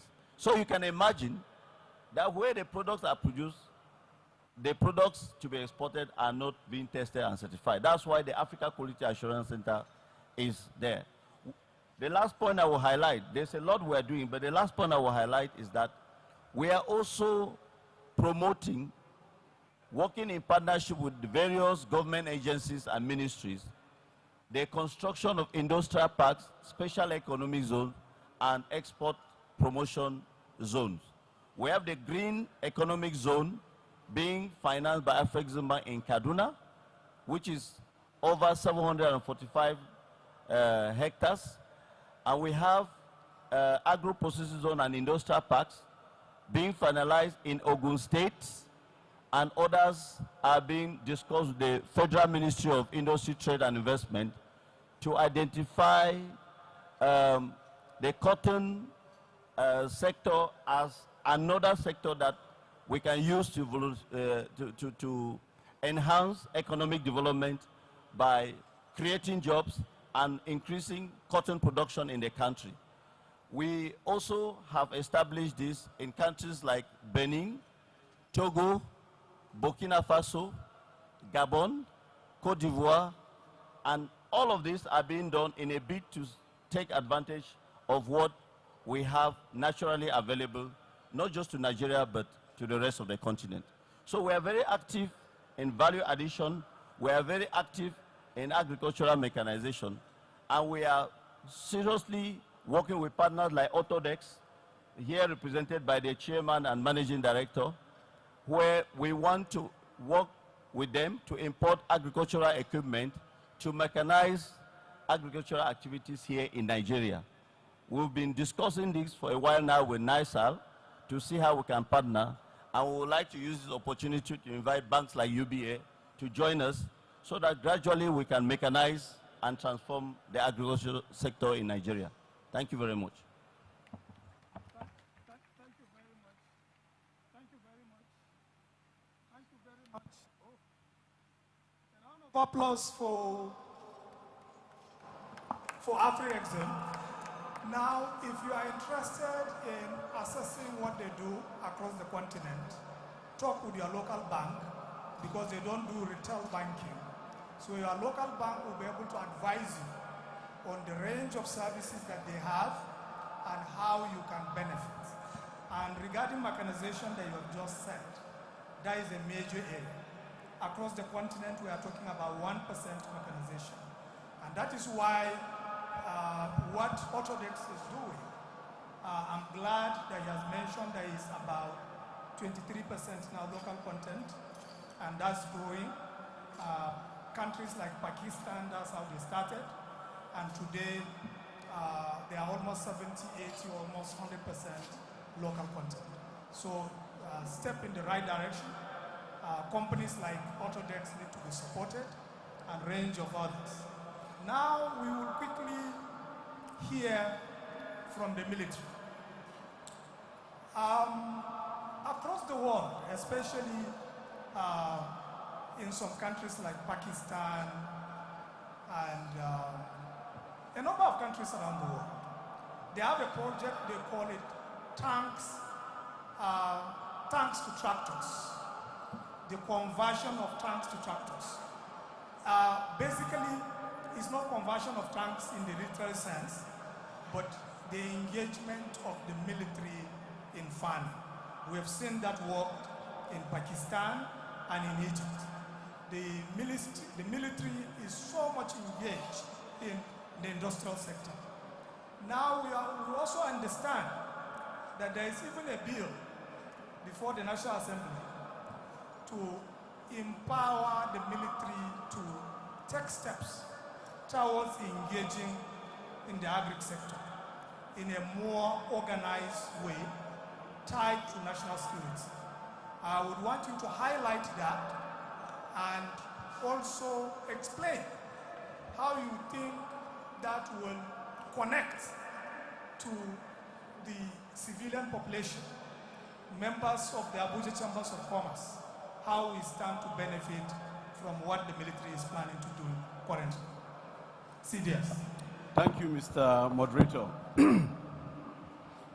I want to thank you once again for making my job easy for me, because you have already said most of the things I want to say. So thank you. And secondly, I'm happy you corrected an impression I wanted to correct, that the military is not a financial institution. What we are looking at is creating an enabling environment where agriculture can be practiced to feed the growing population in the country. Research has it that by year 2050, our population will be about 400 million, making us the third most populous country in the world. And with our present practice in agriculture, I don't think we will be able to feed that growing population. And this growing population is mainly what some researchers term as the youth bulge, whereby you have the youth population, which is the highest in the number. Now, this youth population are mainly unskilled, uneducated, and having low-paid jobs. And they are the ones that have filled our urban cities. So if we have this large number of population, it's going to be very worrisome for us not to be able to cater for them. And part of the things we are also looking at that will prevent us from feeding this large population is insecurity. Starting from the Sahel down to our own region here, you can imagine the number of conflicts that are ravaging the entire continent. And most of these people come down because of the protocol we have, the ECOWAS protocol, which does not inhibit people from moving from one country to the other. And given our present disposition, you see that most of the population in the Sahel are coming down to Nigeria. So what concerns us mainly is where we can provide an enabling environment to ensure that agriculture is practiced and we are able to boost food production for this population. Now, security is a major concern to the armed forces of Nigeria. As such, we are looking at it in a way that all areas that form our food belt, the areas that we get our food from, must be protected adequately. So if we get to that, then we'll give the farmers the assurance to remain on their farms and then to continue cultivating their farms and boosting food production. Now, secondly, I'm happy the moderator, like I said, helped me in my presentation this afternoon. The military is not only meant to fight to protect the territorial integrity of nations. As a secondary role, the military also serves as that avenue to complement the effort of the populace in food production. We have seen that in Brazil, we have seen it in Argentina, we have seen it in Pakistan, which he mentioned earlier, we have seen it in Egypt, where the military is actively engaged in boosting food production. Before now, we have been doing that on a small scale. However, we have a marching order from the president to cultivate all arable lands in the military's possession. So within the next 1 year or thereabout, we are going fully into agriculture as a military. We have two models we are looking at, the Brazilian model and the Egyptian model. We have done so much work on that, and we have established what we call the Defense Farms Organization. The objective of the Defense Farm Organization is to ensure that we complement the efforts of our farmers in food production. So that is the role that the Nigerian military is going to face. For next year, we are looking at cultivating about 200 hectares of land for the military. Now, most importantly, we are going to have a paradigm shift from the traditional agricultural practice we are used to, because we have seen it that the only way we can move forward in boosting food production is by embracing science, technology, and innovation for the development of the agricultural sector and agro-allied industries. That is the only way we can be able to meet our projection of feeding the growing population that we have, and also by complementing the efforts of other farmers we have in the country. So once again, I, on behalf of the Chief of Defense Staff, want to sincerely thank the organizers of this very important event. It's coming at a very timely period in our nation's history. And I'm very sure that the aims and objectives of this all-important gathering will be achieved when we leave here. Lastly, before I forget, as part of our own efforts, we realize that we cannot do it alone. As such, we are collaborating with various institutions. I'm happy to hear from some of the financial institutions here. So my coming here is a blessing to the armed forces of Nigeria, such that we have heard from the various financial institutions. And be rest assured that we as a military will collaborate with you to ensure that we derive the maximum benefit of some of the products you have, so as to also boost our own efforts.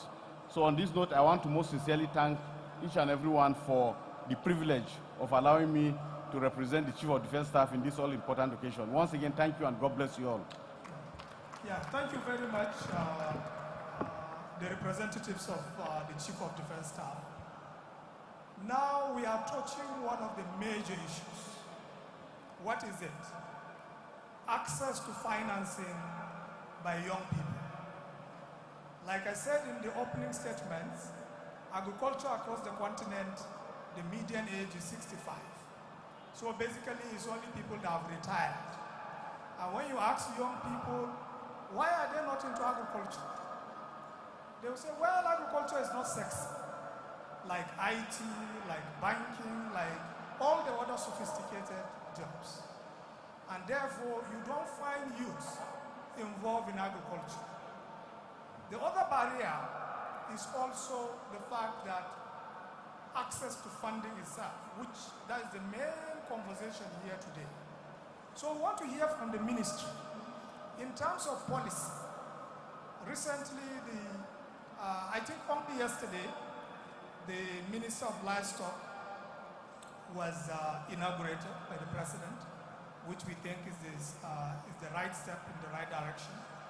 Now, in terms of policy, what is the ministry doing to include the youth population in getting their interest to be involved in agriculture? That's question one. The second question is, what are you also doing to reduce the barriers in accessing funding in terms of the various programs that you have in the Ministry of Agriculture? Over to you, sir. Thank you, Mr. Moderator. As we all know, as government and as Federal Ministry of Agriculture and Food Security, our mandate is to create enabling environments for the development of the agricultural sector. We are to facilitate the growing of the agricultural sector in the country. And the policy,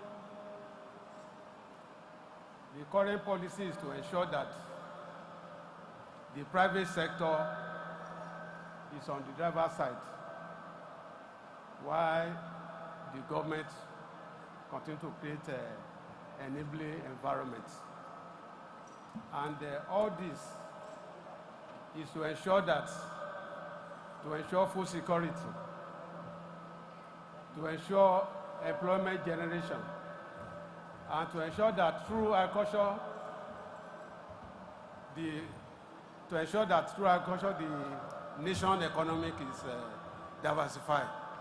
We all know what is happening now in the oil sector, but agriculture is our indigenous one that we have started with, that we rule the world from the beginning.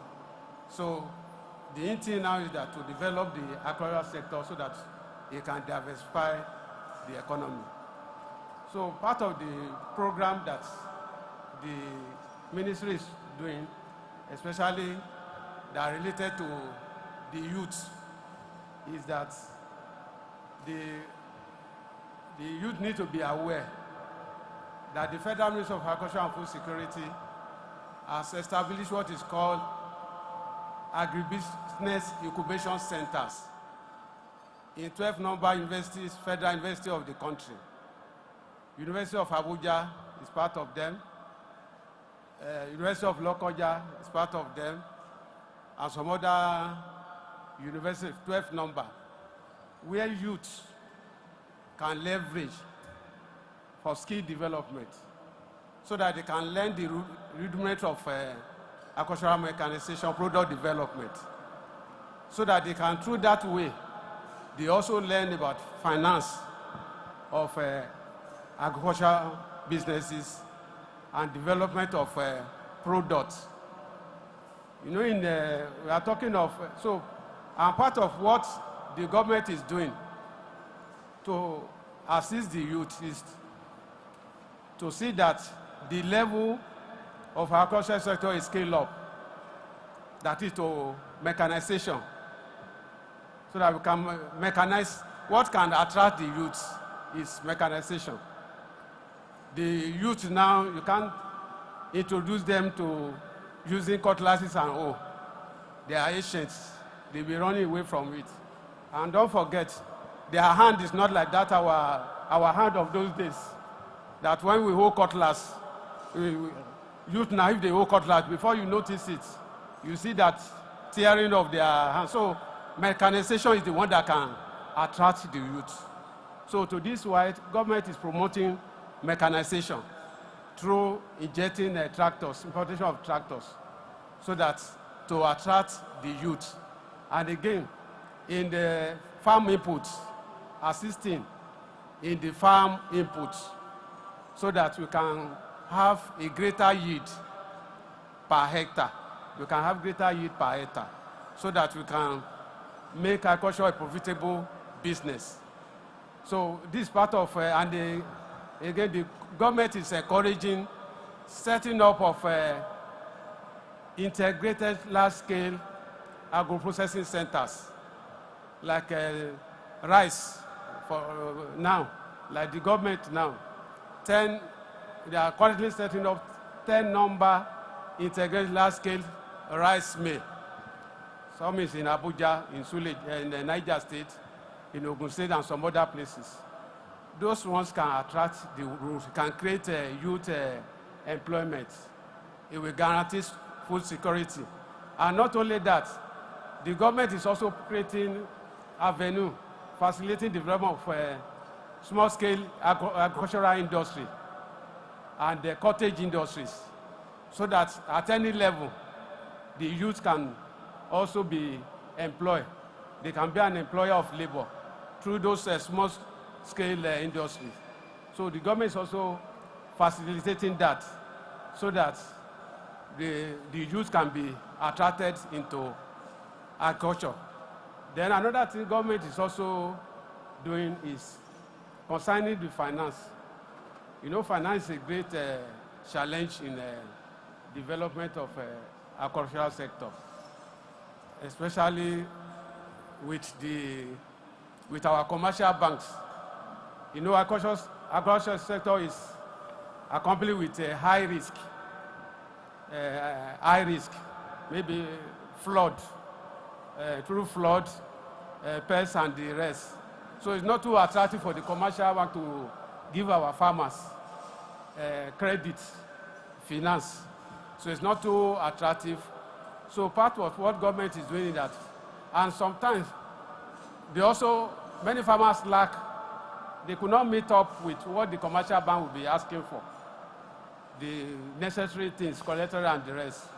So what the government is also doing, in addition to what the commercial banks and other stakeholders are doing, is we have what is called Bank of Agriculture, BOE, Bank of Agriculture. So the government is trying to recapitalize that bank so that they can have enough funds so that they can meet up with lending to small-scale farmers and the farmers generally. So these opportunities are there for the youth and for everyone to take advantage of it, because knowledge is power. Knowledge is power. And another key on financing, another key issue is insurance. Insurance to our farmers, to our youth, and to our people that want to go into agriculture. Insurance is very key. Especially, you know, agriculture is sustaining to a lot of, just as I said, high risk. When we talk of flood, when we talk of fire, when we talk of pests, talk of climate change, all these ones are directly having a negative impact on agriculture. So we used to educate the youth that want to go into agriculture and the existing farmers, and that they need, even when you are seeking for finance, you need to imbibe this insurance, so that to be able to, in case of risk, in case you borrow money to enter for agriculture and there's problem, the insurance should be able to cover you, so that you will not come to zero level in case of any challenges. And part of why we have what we call National Agricultural Insurance Corporation, so that they can leverage on that, so that to insure the farms. So you don't go into agriculture blindly. If you go into agriculture blind without knowledge, you will not be able to achieve. So through that way, insurance, so that if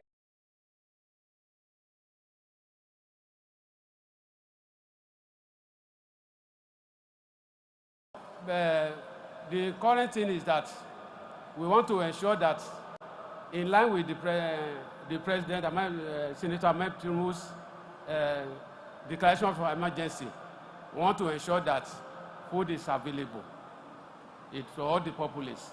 and we want to ensure that there is a high level of income generation through agriculture, and through the agriculture we'll be able to diversify the economy. Thank you. Thank you very much, sir. Thank you.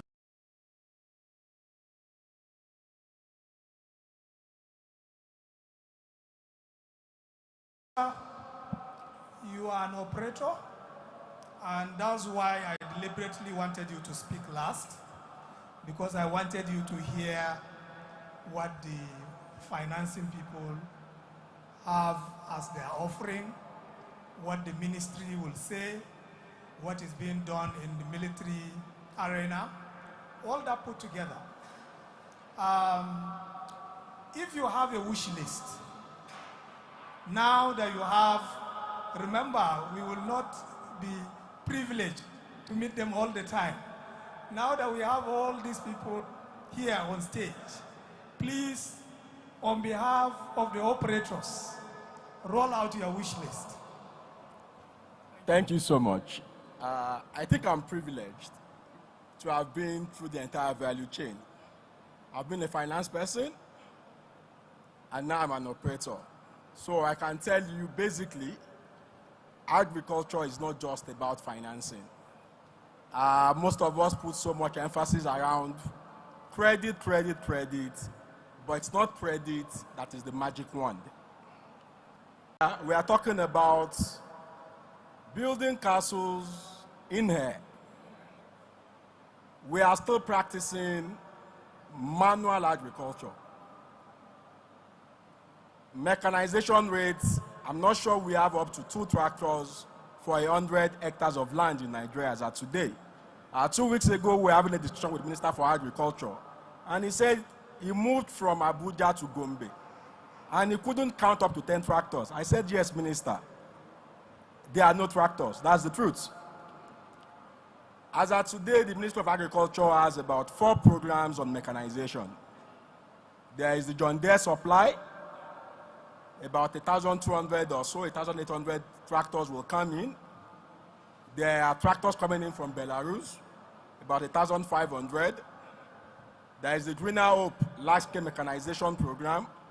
That's about 15,000 tractors. There is also the GIP, Green Imperative. That's about another 2,000 tractors coming in. But there is no synergy. So at the end of the day, it's going to be a contract of supply, and after 2 years, we will look for those tractors, we will not see them. So we are urging the ministry to actually come up with a clearinghouse where we can synergize on what this mechanization equipment will deliver.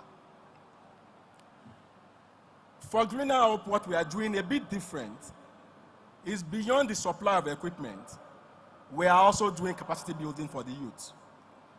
About 5,000 youths, we are partnering with Income in Ilorin to train 5,000 youths on handling and also repairs of the tractor and equipment. And the beauty of this is the youths can actually come in with their designer clothes and shoes. They are going to sit in air-conditioned tractors. They are going to work for about 5 to 6 hours, and they'll go back home neatly dressed, still sparkling, and they would have worked on the farm. That for us will be a game changer, and that will bring the youth to the table. In addition, mechanization is not encouraging in Nigeria because we have our farms dispersed everywhere. So before a service provider will do 0.5 hectares here, go to Karu and do another 1 hectare, go to Guagalada and do 5 hectares, the cost of moving the tractor alone has wiped up the profitability.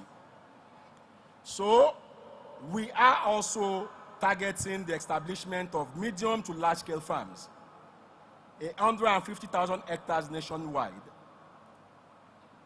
The farm centers will be between 2,000 minimum, 2,000 hectares of land. And this will become hubs for those tractors and equipment to work. If you have multiples of 2,000 hectares, you have actually delivered a daily operational activity for your tractor and equipment. So you don't need to run around. They have a hub to work, and they will also supply services to the small-scale farmers within the neighborhood. In terms of wish list, I mean, I'm a bit biased because I've also been a banker. The banks are like robots. It's always garbage in, garbage out. If you do credit with a bank today and you honor those credit terms, if you come the next day, they will be the one looking for you. Come and take more because you've been a good customer. We need to make agriculture in Nigeria attractive to banks. Banks will tell you risk in agriculture. The risk in agriculture is not up to the risk in oil and gas. But they fund oil and gas daily. So let's work together, do risk agriculture, and see how the banks will run after us. Return on investment is also massive in agriculture.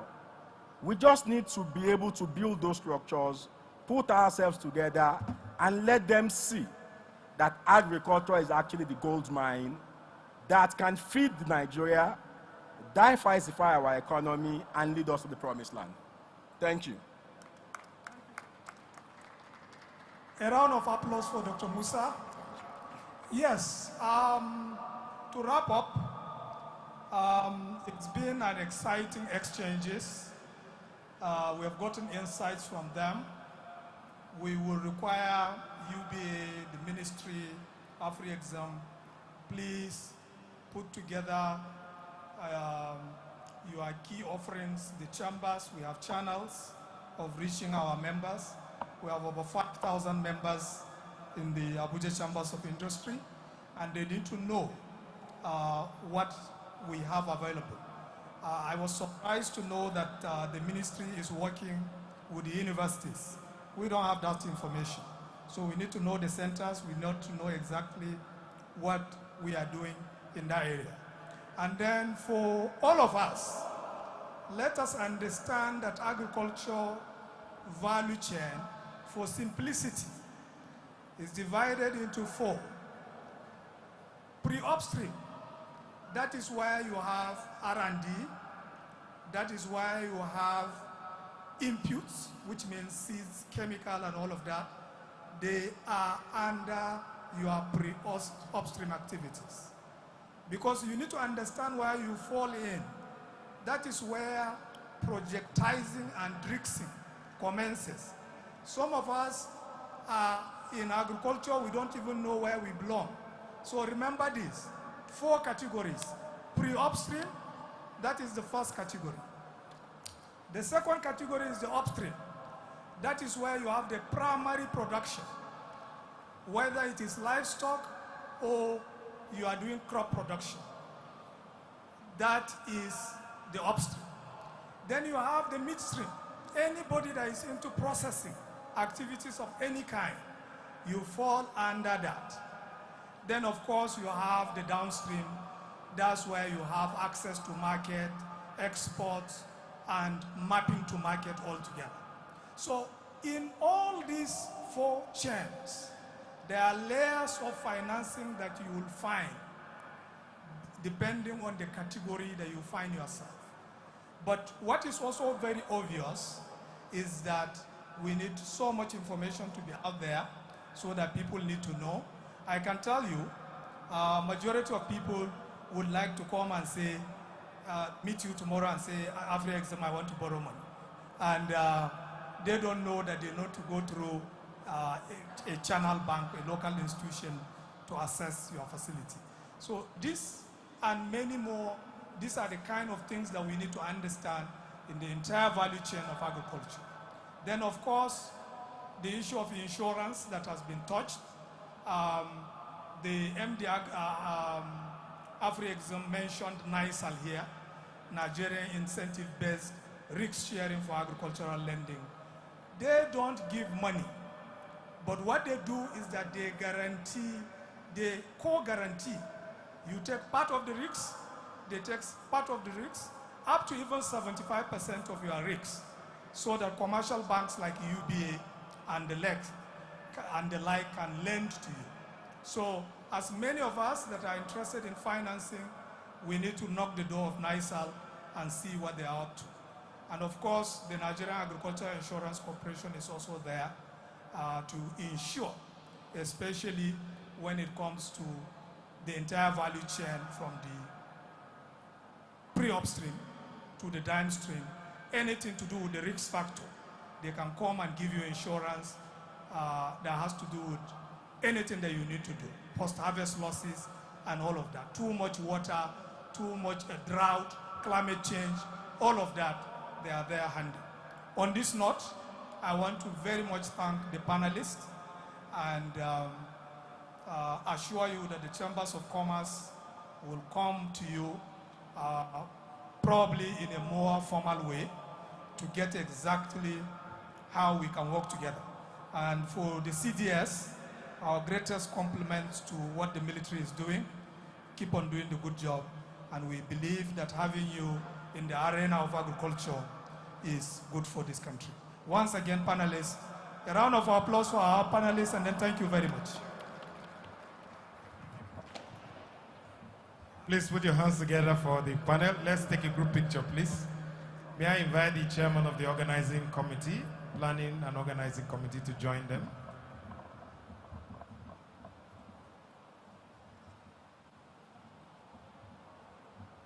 Please clap for the panel. Can we clap for them one more time?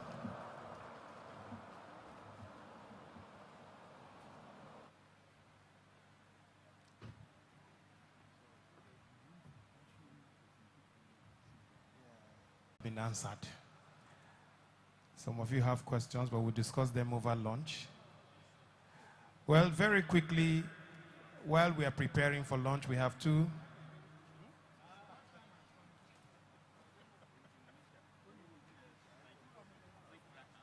We will quickly take two presentations, exhibition showcase. I will also have one of our special guests who could not speak earlier to speak to us. But we're just taking little time to just go over these presentations. If you have your program, you'll see that we are moving very well with time. So our focus, of course, will be on fertilization and mechanization of technology. We'll be having two presentations that are brief enough to convince us. So Bio AG Fertilizer will speak, and the Greener Hope Project will also speak. So first, may I invite the CEO of Bio AG Fertilizer, Chief Greg Okehi, to come and mount the podium. Please put your hands together for him as he comes up. Can we clap for him as he comes up, please? Our panel, thank you very much. Thank you very much.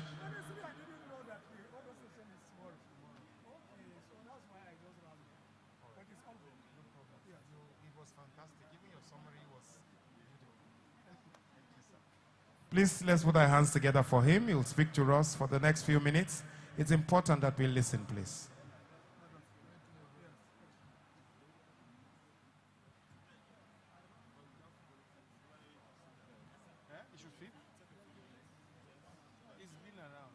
Can we clap for the panel, please, so that they can formally disengage? Thank you very much. Thank you, panelists. Thank you very much. Let's move this meeting to another arena. Thank you.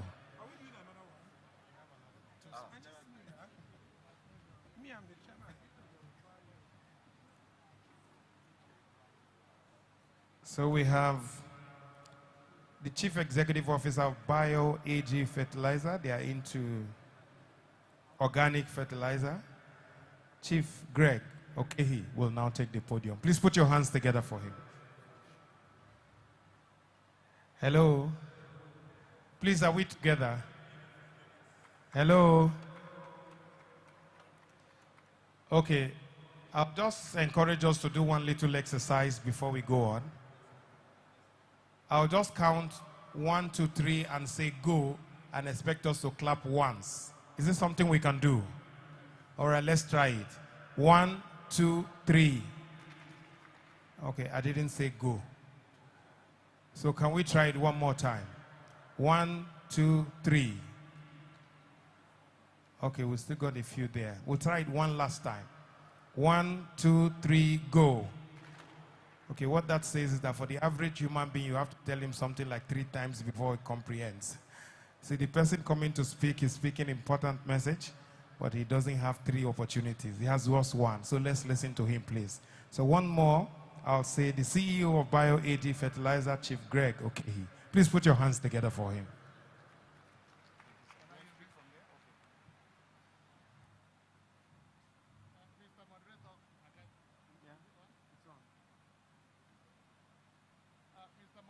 Technical people, can that microphone be on?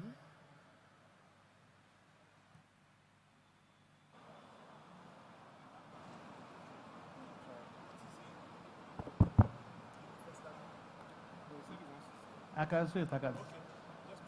Okay.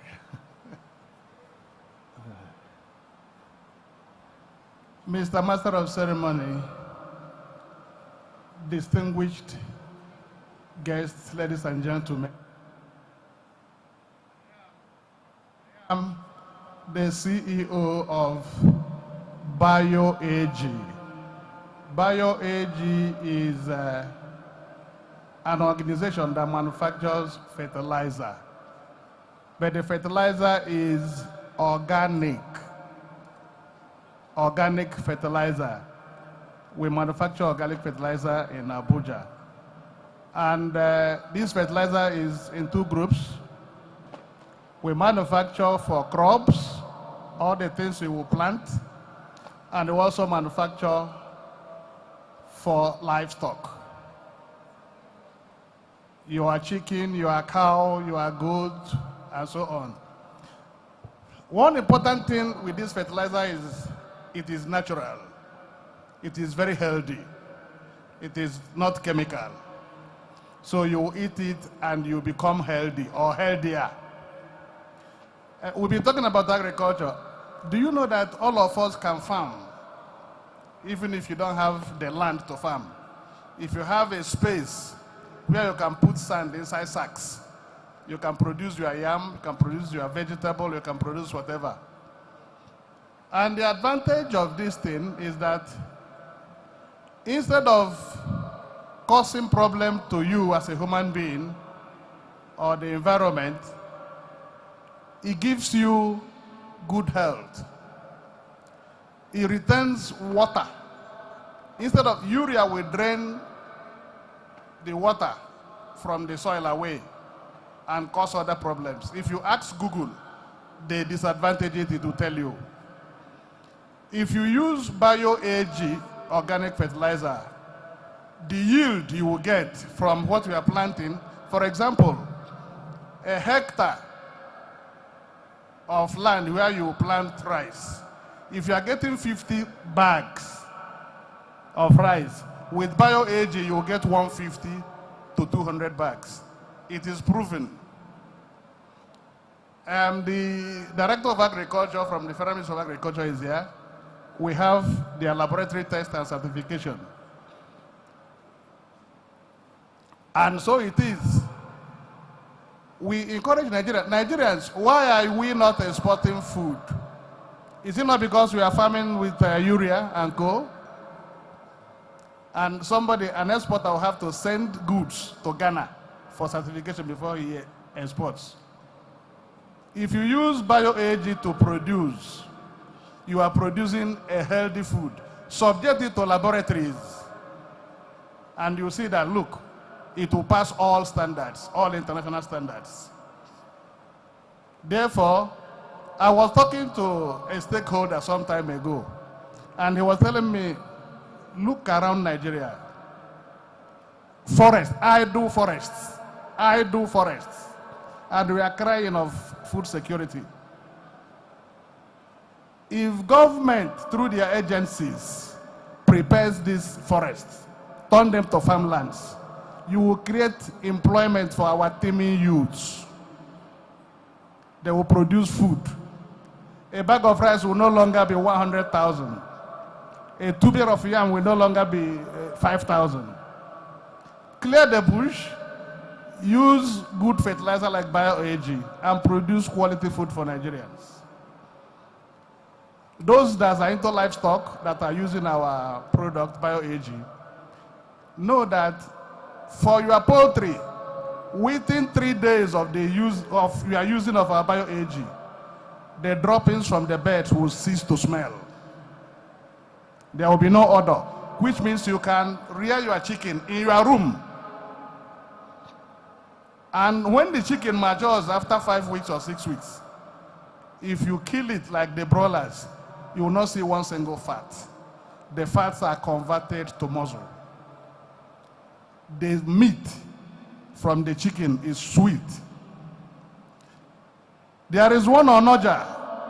One Onoja is the chairman of Fish Farmers Association of Nigeria. We call him Professor of Fish. He produces catfish. He uses BioAG on his own. He smoked some time ago, some last 2 weeks. If you get this fish and eat it, it is sweeter than the fish you get from the river. Because we have complete nutrients in the product we do. And the good thing about this product is that the raw materials we use, 100% is from Nigeria. We don't bring anything outside Nigeria. All the things we use is from Nigeria. The molasses, the leaves, the animal wastes and so on are from Nigeria.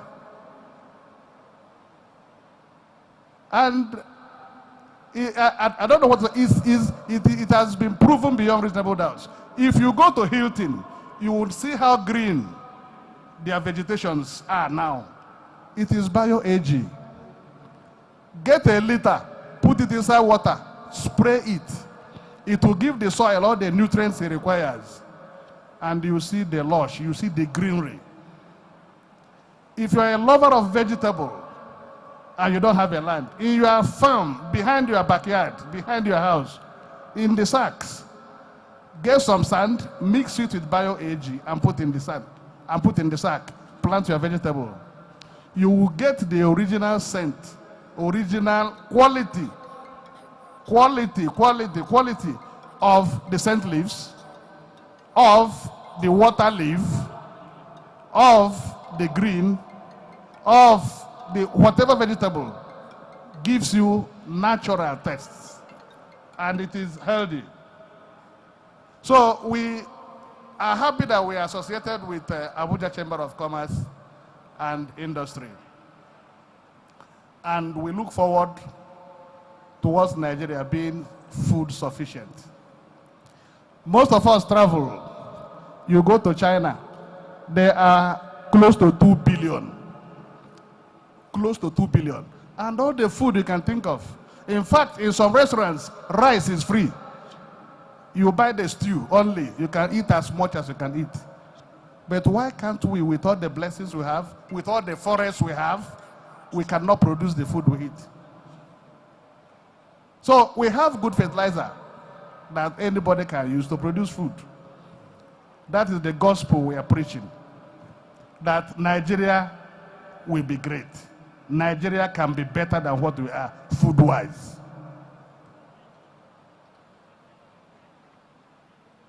All right, thank you very much. Thank you very much. Thank you for listening. Do we have any questions for him?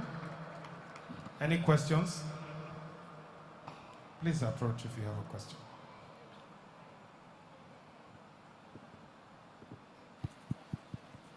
Just say your name and go straight to the point.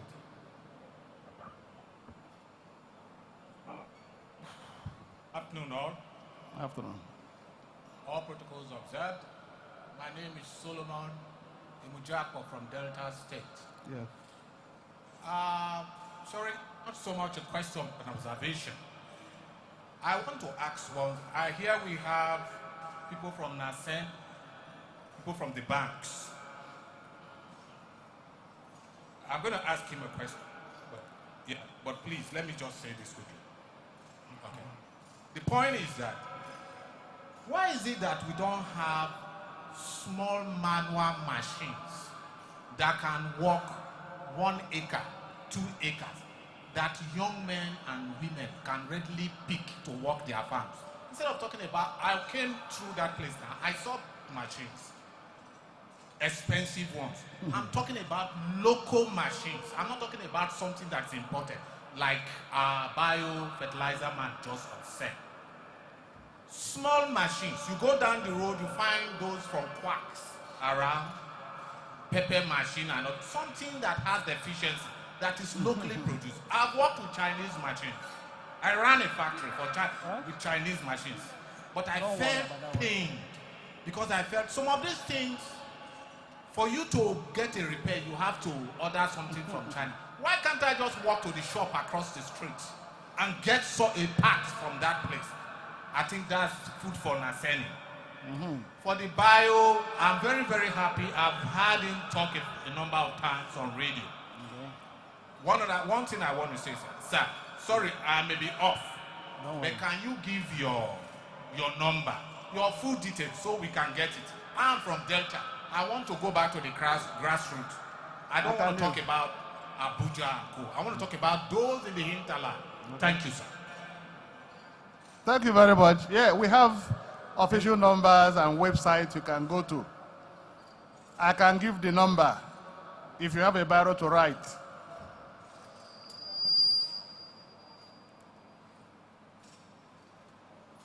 081 00 78 5496. I repeat it again slowly.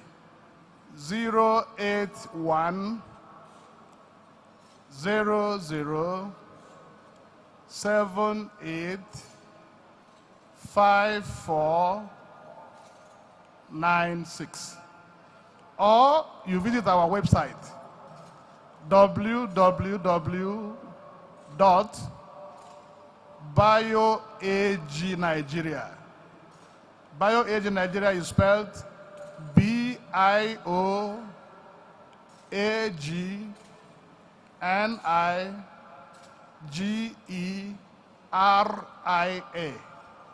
BioAgNigeria.com. We have another question. We'll just take this from front. Yeah. Go ahead.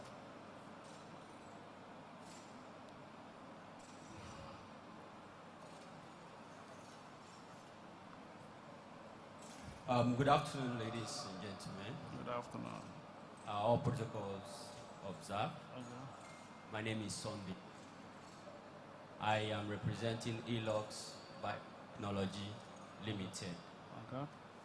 The question I have for our keynote speaker is with regards to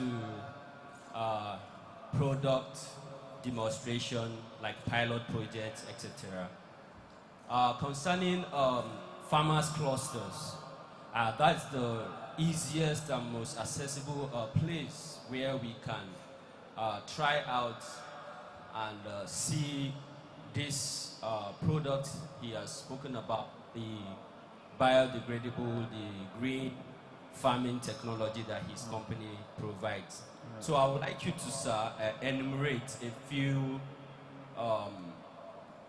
farming clusters, either fish farming, poultry farmers, etc., where your products are practically being demonstrated, and we can go and have some on-site experimentation and see how we can further engage.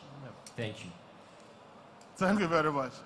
We have numerous customers in livestock and in crops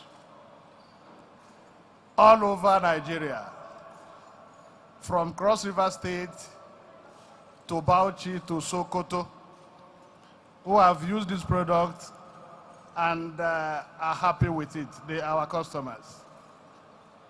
If you go to our website, you see a lot of them. You see a lot of them. People who have used it and who are using it now. The first person I mentioned was Onoja. Onoja has a very large farm in Uke, Nasarawa State, in Lube, Ako, and some other places. If you go to him and inquire or call him on phone, he will tell you the efficacy of BioAG, a Nigerian-made product that we are proudly Nigerian. And this product for livestock, if you are giving it to your animal, you don't need any synthetic medicine for them. The BioAG contains all the microbes required for the growth of the animal, for the health of the animal. You don't need, like in rearing of birds, no Lazota, no vaccine. You don't need to vaccine your birds. The moment you mix this product in the feed and in the water they drink, that's all you require. This product, if it enters your mouth, it is not harmful to the human being. It is organic. So we have a lot of places you can go and inquire. Visit our website, you get our customers. Very big customers.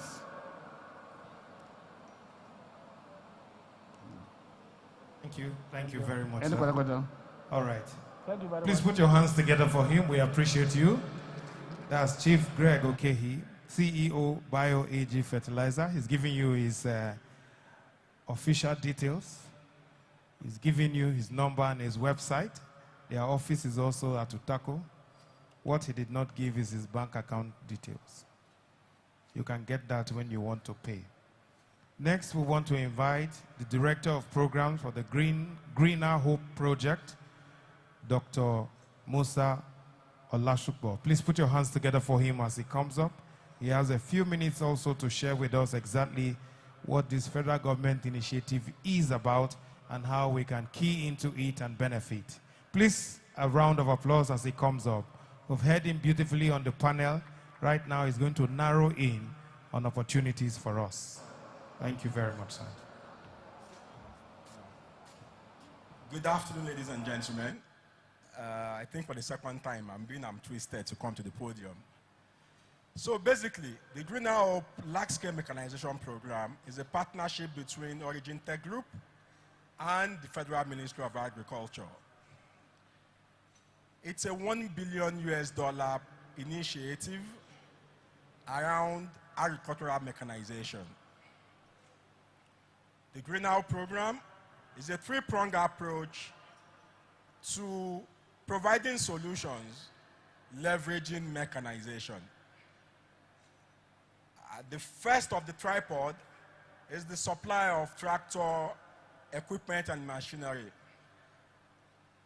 About 15,000 units of equipment and machinery will be supplied, and it will cover dozers, tractors, planters, arrows, and also irrigation equipment. The second of the tripod is capacity building, where, like I mentioned earlier, we will be training about 5,000 youths in partnership with NCAM in Ilorin on tractor use and handling and also equipment servicing. We are actually speaking with our partners to bring in mobile equipment service centers where these youths can actually move from one location to another, delivering services to farmers in need and also operators that will need to repair or change parts along the line.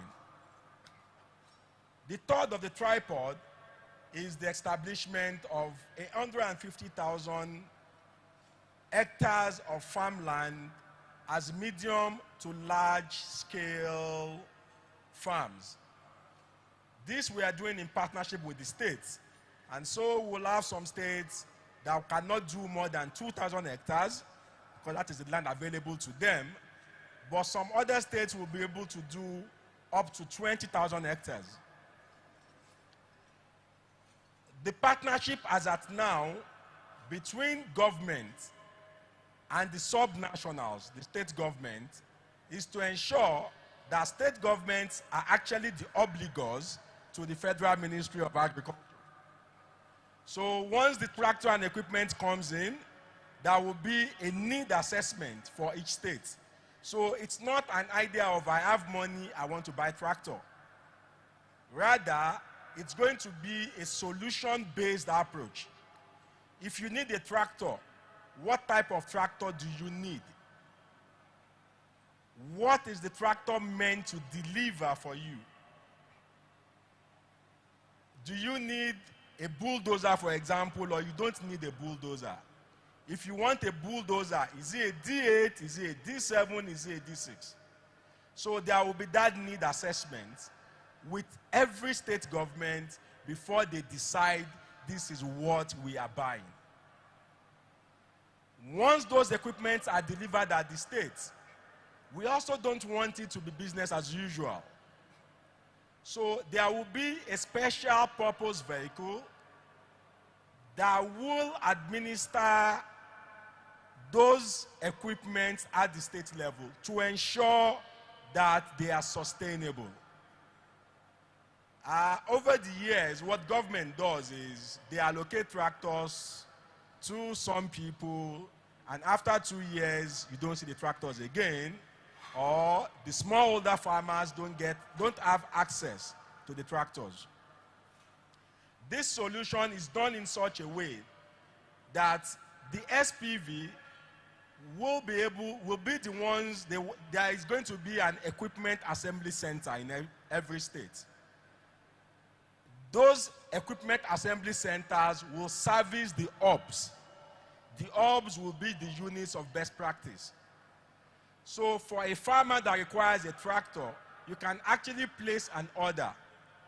If you can do it on your phone, if you can't do it on your phone, you can also do it through an agent. We are also speaking to the states for them to be able to partner with all mobile money agents to also deliver that service to smallholder farmers. Because there are some locations where the farmers don't have access to network. We are in partnership with Ministry of Communication to see that we can actually have some of these services usable by USD. USD is your normal text message. So you don't need internet service to request for a tractor, for example, if you need one. There will be a specified code that you will send to a number, and they will be able to actually give you mechanization services. Also looking at the peculiarity of Nigeria, it's almost impossible for a smallholder farmer to afford mechanization services as of today, upfront. By the time you look at cost of plowing, harrowing, planting, chemical applications, fertilizer application, and harvesting, you are getting close to between 500 to 700,000 naira per hectare. You don't really believe a smallholder farmer have that 500,000 naira to give you. So we are also bringing up solutions where the farmer can pay in kind. So the service agent will deliver the services, but the farmer will pay at harvest. So the farmer has two options: to pay with produce or sell the produce and pay cash. However, you've taken the service to the farmer for the farmer to be able to enjoy the service, get the best of yield from the farm, and also increase the standard of living of the farmer. There is a discussion we are having with the NGF, Governors Forum, to see how we can start building model agric-based local government areas. We have 774 local government areas in Nigeria. About 500 of them are actually agrarian. So let's discount 40% of that 500 to say because of insecurity, we cannot access 40% of the 500. So we still have 300 local government areas that we can turn into model hubs for agriculture. Smallholder farmers don't ask for so much. They just want access to inputs, to services, and to market. And those are the type of things we believe this program will be able to deliver in the long term. We are also hoping that we can grow this to scale by providing a one-stop solution for the Nigerian smallholder farmer. So beyond production, which is basically agriculture, the farmer also needs health services. The farmer needs accommodation. So we are speaking to other stakeholders to bring in innovative ideas around solving the smallholder farmers' challenges. The farmer has only one source of livelihood, which is agriculture. But if that can be thoroughly and properly done, he has enough revenue to take care of all his basic needs. He can pay for his medical, he can pay for his housing, he can pay his children's school fees. That is the way forward. That is the thinking we need to start sharing. And that is what Greener Hope, in partnership with the Ministry of Agriculture, is willing to deliver over the next 5 years. We are looking at commercial agriculture, large-scale farms. We are looking at mechanization. And we believe that once we have these structures in place, it becomes a lot easier to attract the banks, and we can grow the agricultural value chain to scale. That is what we will be doing in the next 5 years. It's a journey that is just starting now, but we are very sure that the future holds a lot of potential, and we can actually transform the agricultural value chain in Nigeria. Thank you. All right, we have questions for him, please. Can we clap for him first? Thank you very much. We have 2 questions, one here and one here.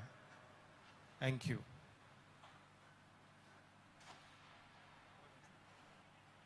Thank you. All protocols duly observed. My name is Kaya Laos Yohana Ilya from Bauchi Investment Corporation Limited. The Greener Hope project is actually a project that bodes hope. But there's one component that I did not hear, which I want to hear. For the interest of sustainability, do we have a transfer of knowledge component where this mechanization, instead of just depending on it, after some period of time, we could start to manufacture too? You know, this advanced world, when they want to push in an alien ideology on you and you resist, you now hear sanctions. And that is threatening sustainability. So I don't know if there's actually a component of that, or is it hidden, or will it be looked into? Thank you. All right, we'll just take the 2 questions together.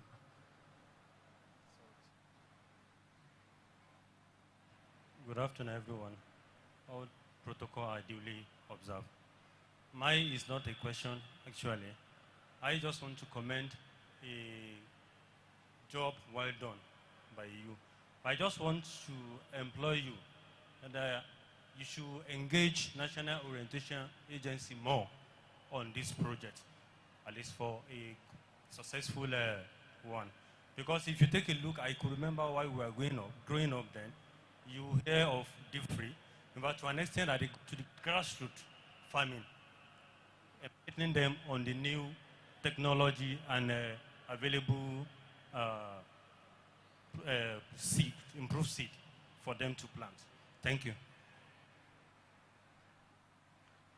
All right, it appears we have one more hand at that point.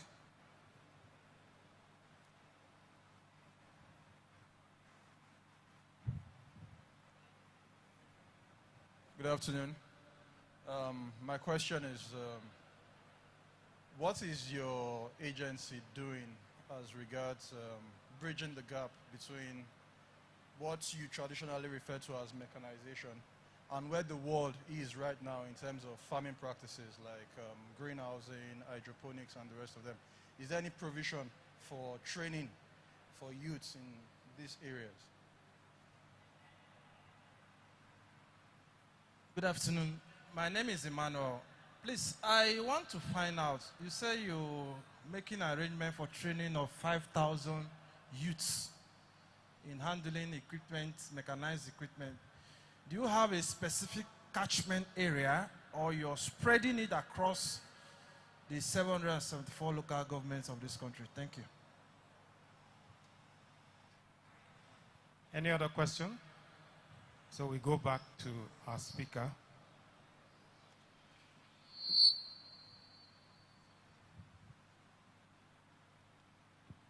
All protocol observed, and good evening, everybody. My name is Balara Beladan, the Director, Project Development and Investment Promotion Department of National Sugar Development Council. This issue of employment you mentioned, before I go to that, what care have you taken in terms of the, we have small-scale grower farmers that are within the catchment area of the sugar factories, the functioning sugar factories in Adamawa State, Niger State, and Kwara. So we a minimum of 1 hectare, maximum of 2, 3, 4, 5 hectares. And then what arrangement have you made in terms of the issue of the mechanization? Because they need a hand tool technology. So what arrangement have you made for them? Thank you very much. Thank you very much. We'll allow him to answer these questions. And hopefully, if there's enough time, we'll do more. Yeah, thank you so much. First, strictly, Origin Tech Group has one of the units, OAW. OAW is one of the leading equipment assembly companies in Nigeria for agriculture. As of today, what we are doing is we are bringing in completely knocked down equipment and we assemble them in Nigeria.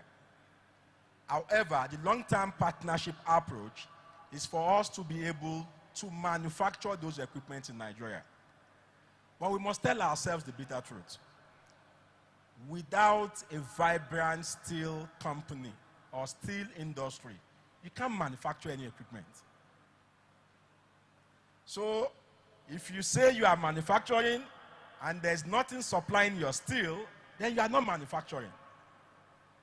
So, as it is today, the best we can do is to bring them as completely knocked down, come and assemble them here so that we can also create employment. If we have a good steel industry, then we can start talking of manufacturing. As of today, it is so terrible that even the smallest of spare parts will bring them into this country. So, we hope that we can make this turn around in another 2 or 3 years. But without steel, we can't manufacture. On capacity building, there will be an organic spread, but I cannot guarantee that every local government will be represented. What we are doing with income is our two-pronged approach.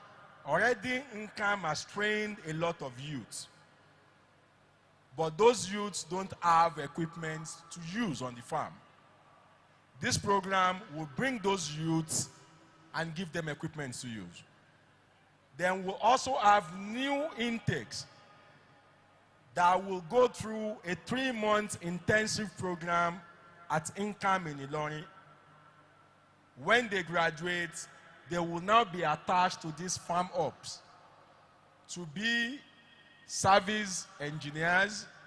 They will be equipment handlers, and that is how we feel we can actually grow this over time. On hydroponics, there are a lot of centers training people that in Nigeria. But again, like I tell other stakeholders and colleagues, let's start from our area of comparative advantage. Everything you will use on your hydroponics will be imported into this country. There is nothing you are going to source locally.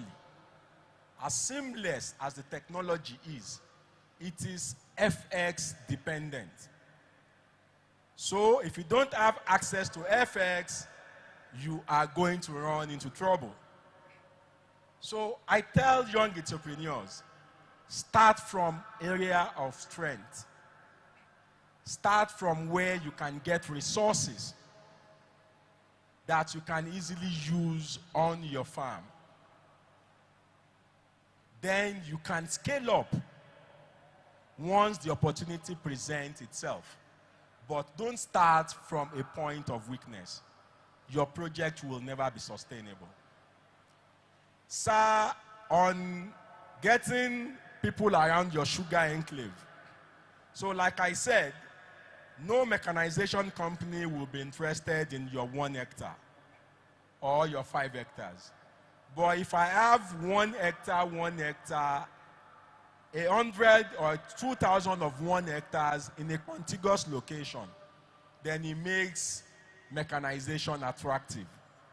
I can easily deploy 10 tractors, 10 planters, 10 harvesters, and leave them on that field for the entire planting season.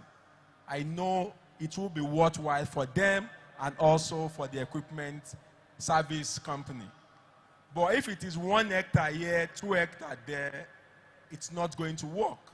And that's why mechanization has failed.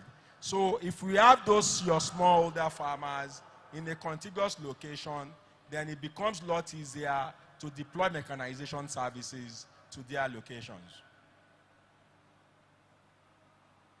Did I miss anyone out? All right, I think I'm done with the questions. Thank you so much. Oh.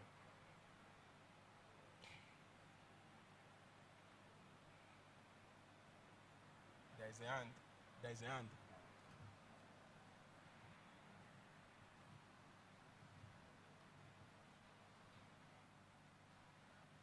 Thank you. I stand on existing protocol.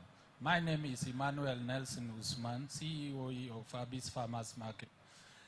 Mr. Speaker, thank you. You are doing much for the country, but I want to ask, if you have all the equipment and everything, the farm, then what do you do about the storage facility? What do you do about the maybe production factory? Because in Western world, no matter how small a factory or how a farm, you will see a storage facility. And that's what we are running at. Then also, what of the market? How do we get the market? Because if I produce my tomatoes, I cannot go to Hilton and sell to them because they don't know me. So what do you do about it? Thank you.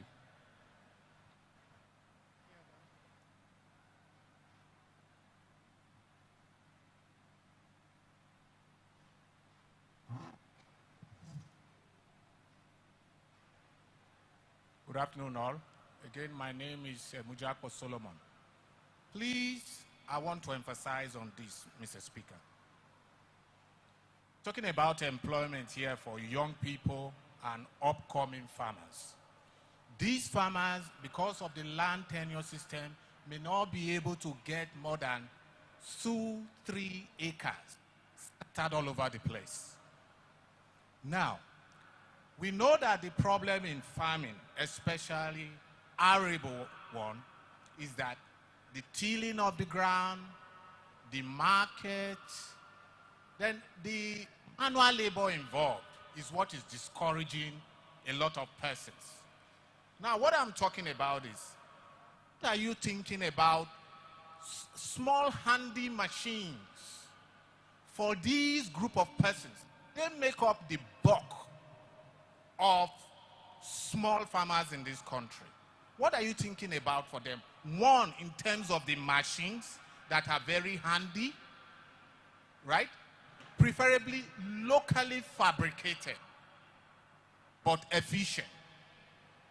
Then the market, like the other man just said, and then the technique. These are basic things that with my 150, I can walk into a plot that I want to farm, knowing that I can hire an equipment from here, I can get grains from here, and I do my farm. Then the off-taking, I think that can be thought about at a larger level. You say, okay, you have a small size of farm here, you've done this. I can buy 1 or 2 bags of it. Are you following? That keeps me on. It encourages people to go into farming. The manual labor is too much. Thank you.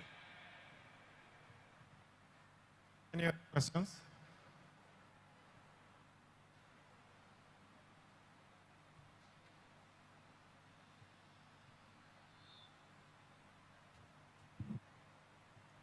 Yeah, on the issue of storage facilities, Greener Hope actually has storage components as part of the equipment to be delivered. For the storage components, we are not looking at silos. We have a number of them in Nigeria.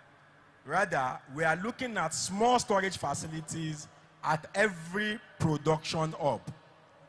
So if you have like a 2,000 hectares of farming hub, you'll be having about 20,000 units or 20,000 tons of storage facility that will take the produce directly from the farm into the storage center. We are also proposing first level processing at the farm gate. For example, if it is soya, you can do your cleaning at the farm gate before you start talking about transporting them to your processors. Market is not a challenge in Nigeria. The markets are there, access is there. However, for the smallholder farmer moving out of their 0.1 hectare, 5 hectares to the general market, that's where we're talking about aggregation. A middleman comes to the neighborhood to possibly take from about 20, 30 farmers.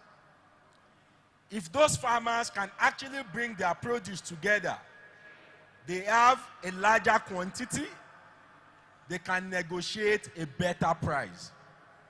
Those are the ethics that we're actually trying to deliver. For the handheld devices, there are some government agencies that has a primary responsibility of delivering this. Nkam, Firo in Lagos, AMTI. We understand smallholder farmers don't require your heavy duty equipment. However, we must be able to bring these smallholder farmers together so that they can enjoy economies of scale. Without scale, maximizing capacity becomes a challenge. And those are the reorientation we need to have. Farmers do work together as cooperatives. Can those cooperatives also access the market? Can those cooperatives have access to plant and machinery? Those are the discussions we need to have going forward. Thank you so much. Thank you. Can we put our hands together for him? All right, distinguished guests, ladies and gentlemen, this is how we wrap it up. We'll take the national anthem. There is a small meeting for the VIPs in front. Immediately after the national anthem, we'll go to the VIP area. The rest of us will continue with the tour of the exhibition. You can go around and see what we have. Thank you very much. Shall we now rise as we take the national anthem to formally close?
Thank you very much. The rest of us will go for the tour of the exhibition. Members of the VIP, there's a simple, small meeting at the VIP area.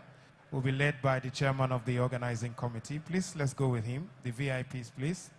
Can we go with him? Please, the aides and others, we want to specially welcome and appreciate the representative of the Akwa Ibom State Government.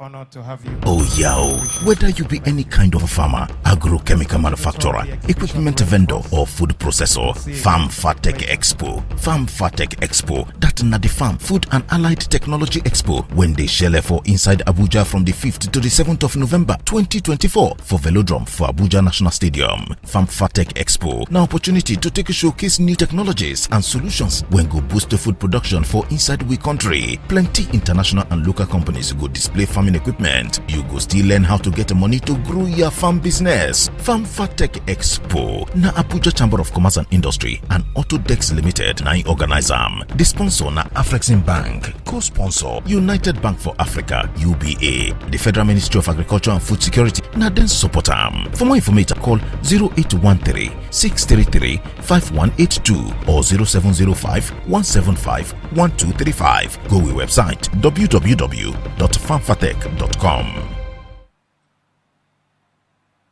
Oh yeah, whether you be any kind of a farmer, agrochemical manufacturer, equipment vendor or food processor, Farmfatech Expo. Farmfatech Expo, that na the Farm, Food and Allied Technology Expo when they shell for inside Abuja from the 5th to the 7th of November 2024 for Velodrome for Abuja National Stadium. Farmfatech Expo, now opportunity to take a showcase new technologies and solutions when go boost the food production for inside we country. Plenty international and local companies go display farming equipment. You go still learn how to get money to grow your farm business. Farmfatech Expo na Abuja Chamber of Commerce and Industry and Autodex Limited na organize am. The sponsor na Afrexim Bank, co-sponsor United Bank for Africa UBA, the Federal Ministry of Agriculture and Food Security na then support am. For more information call 0813 633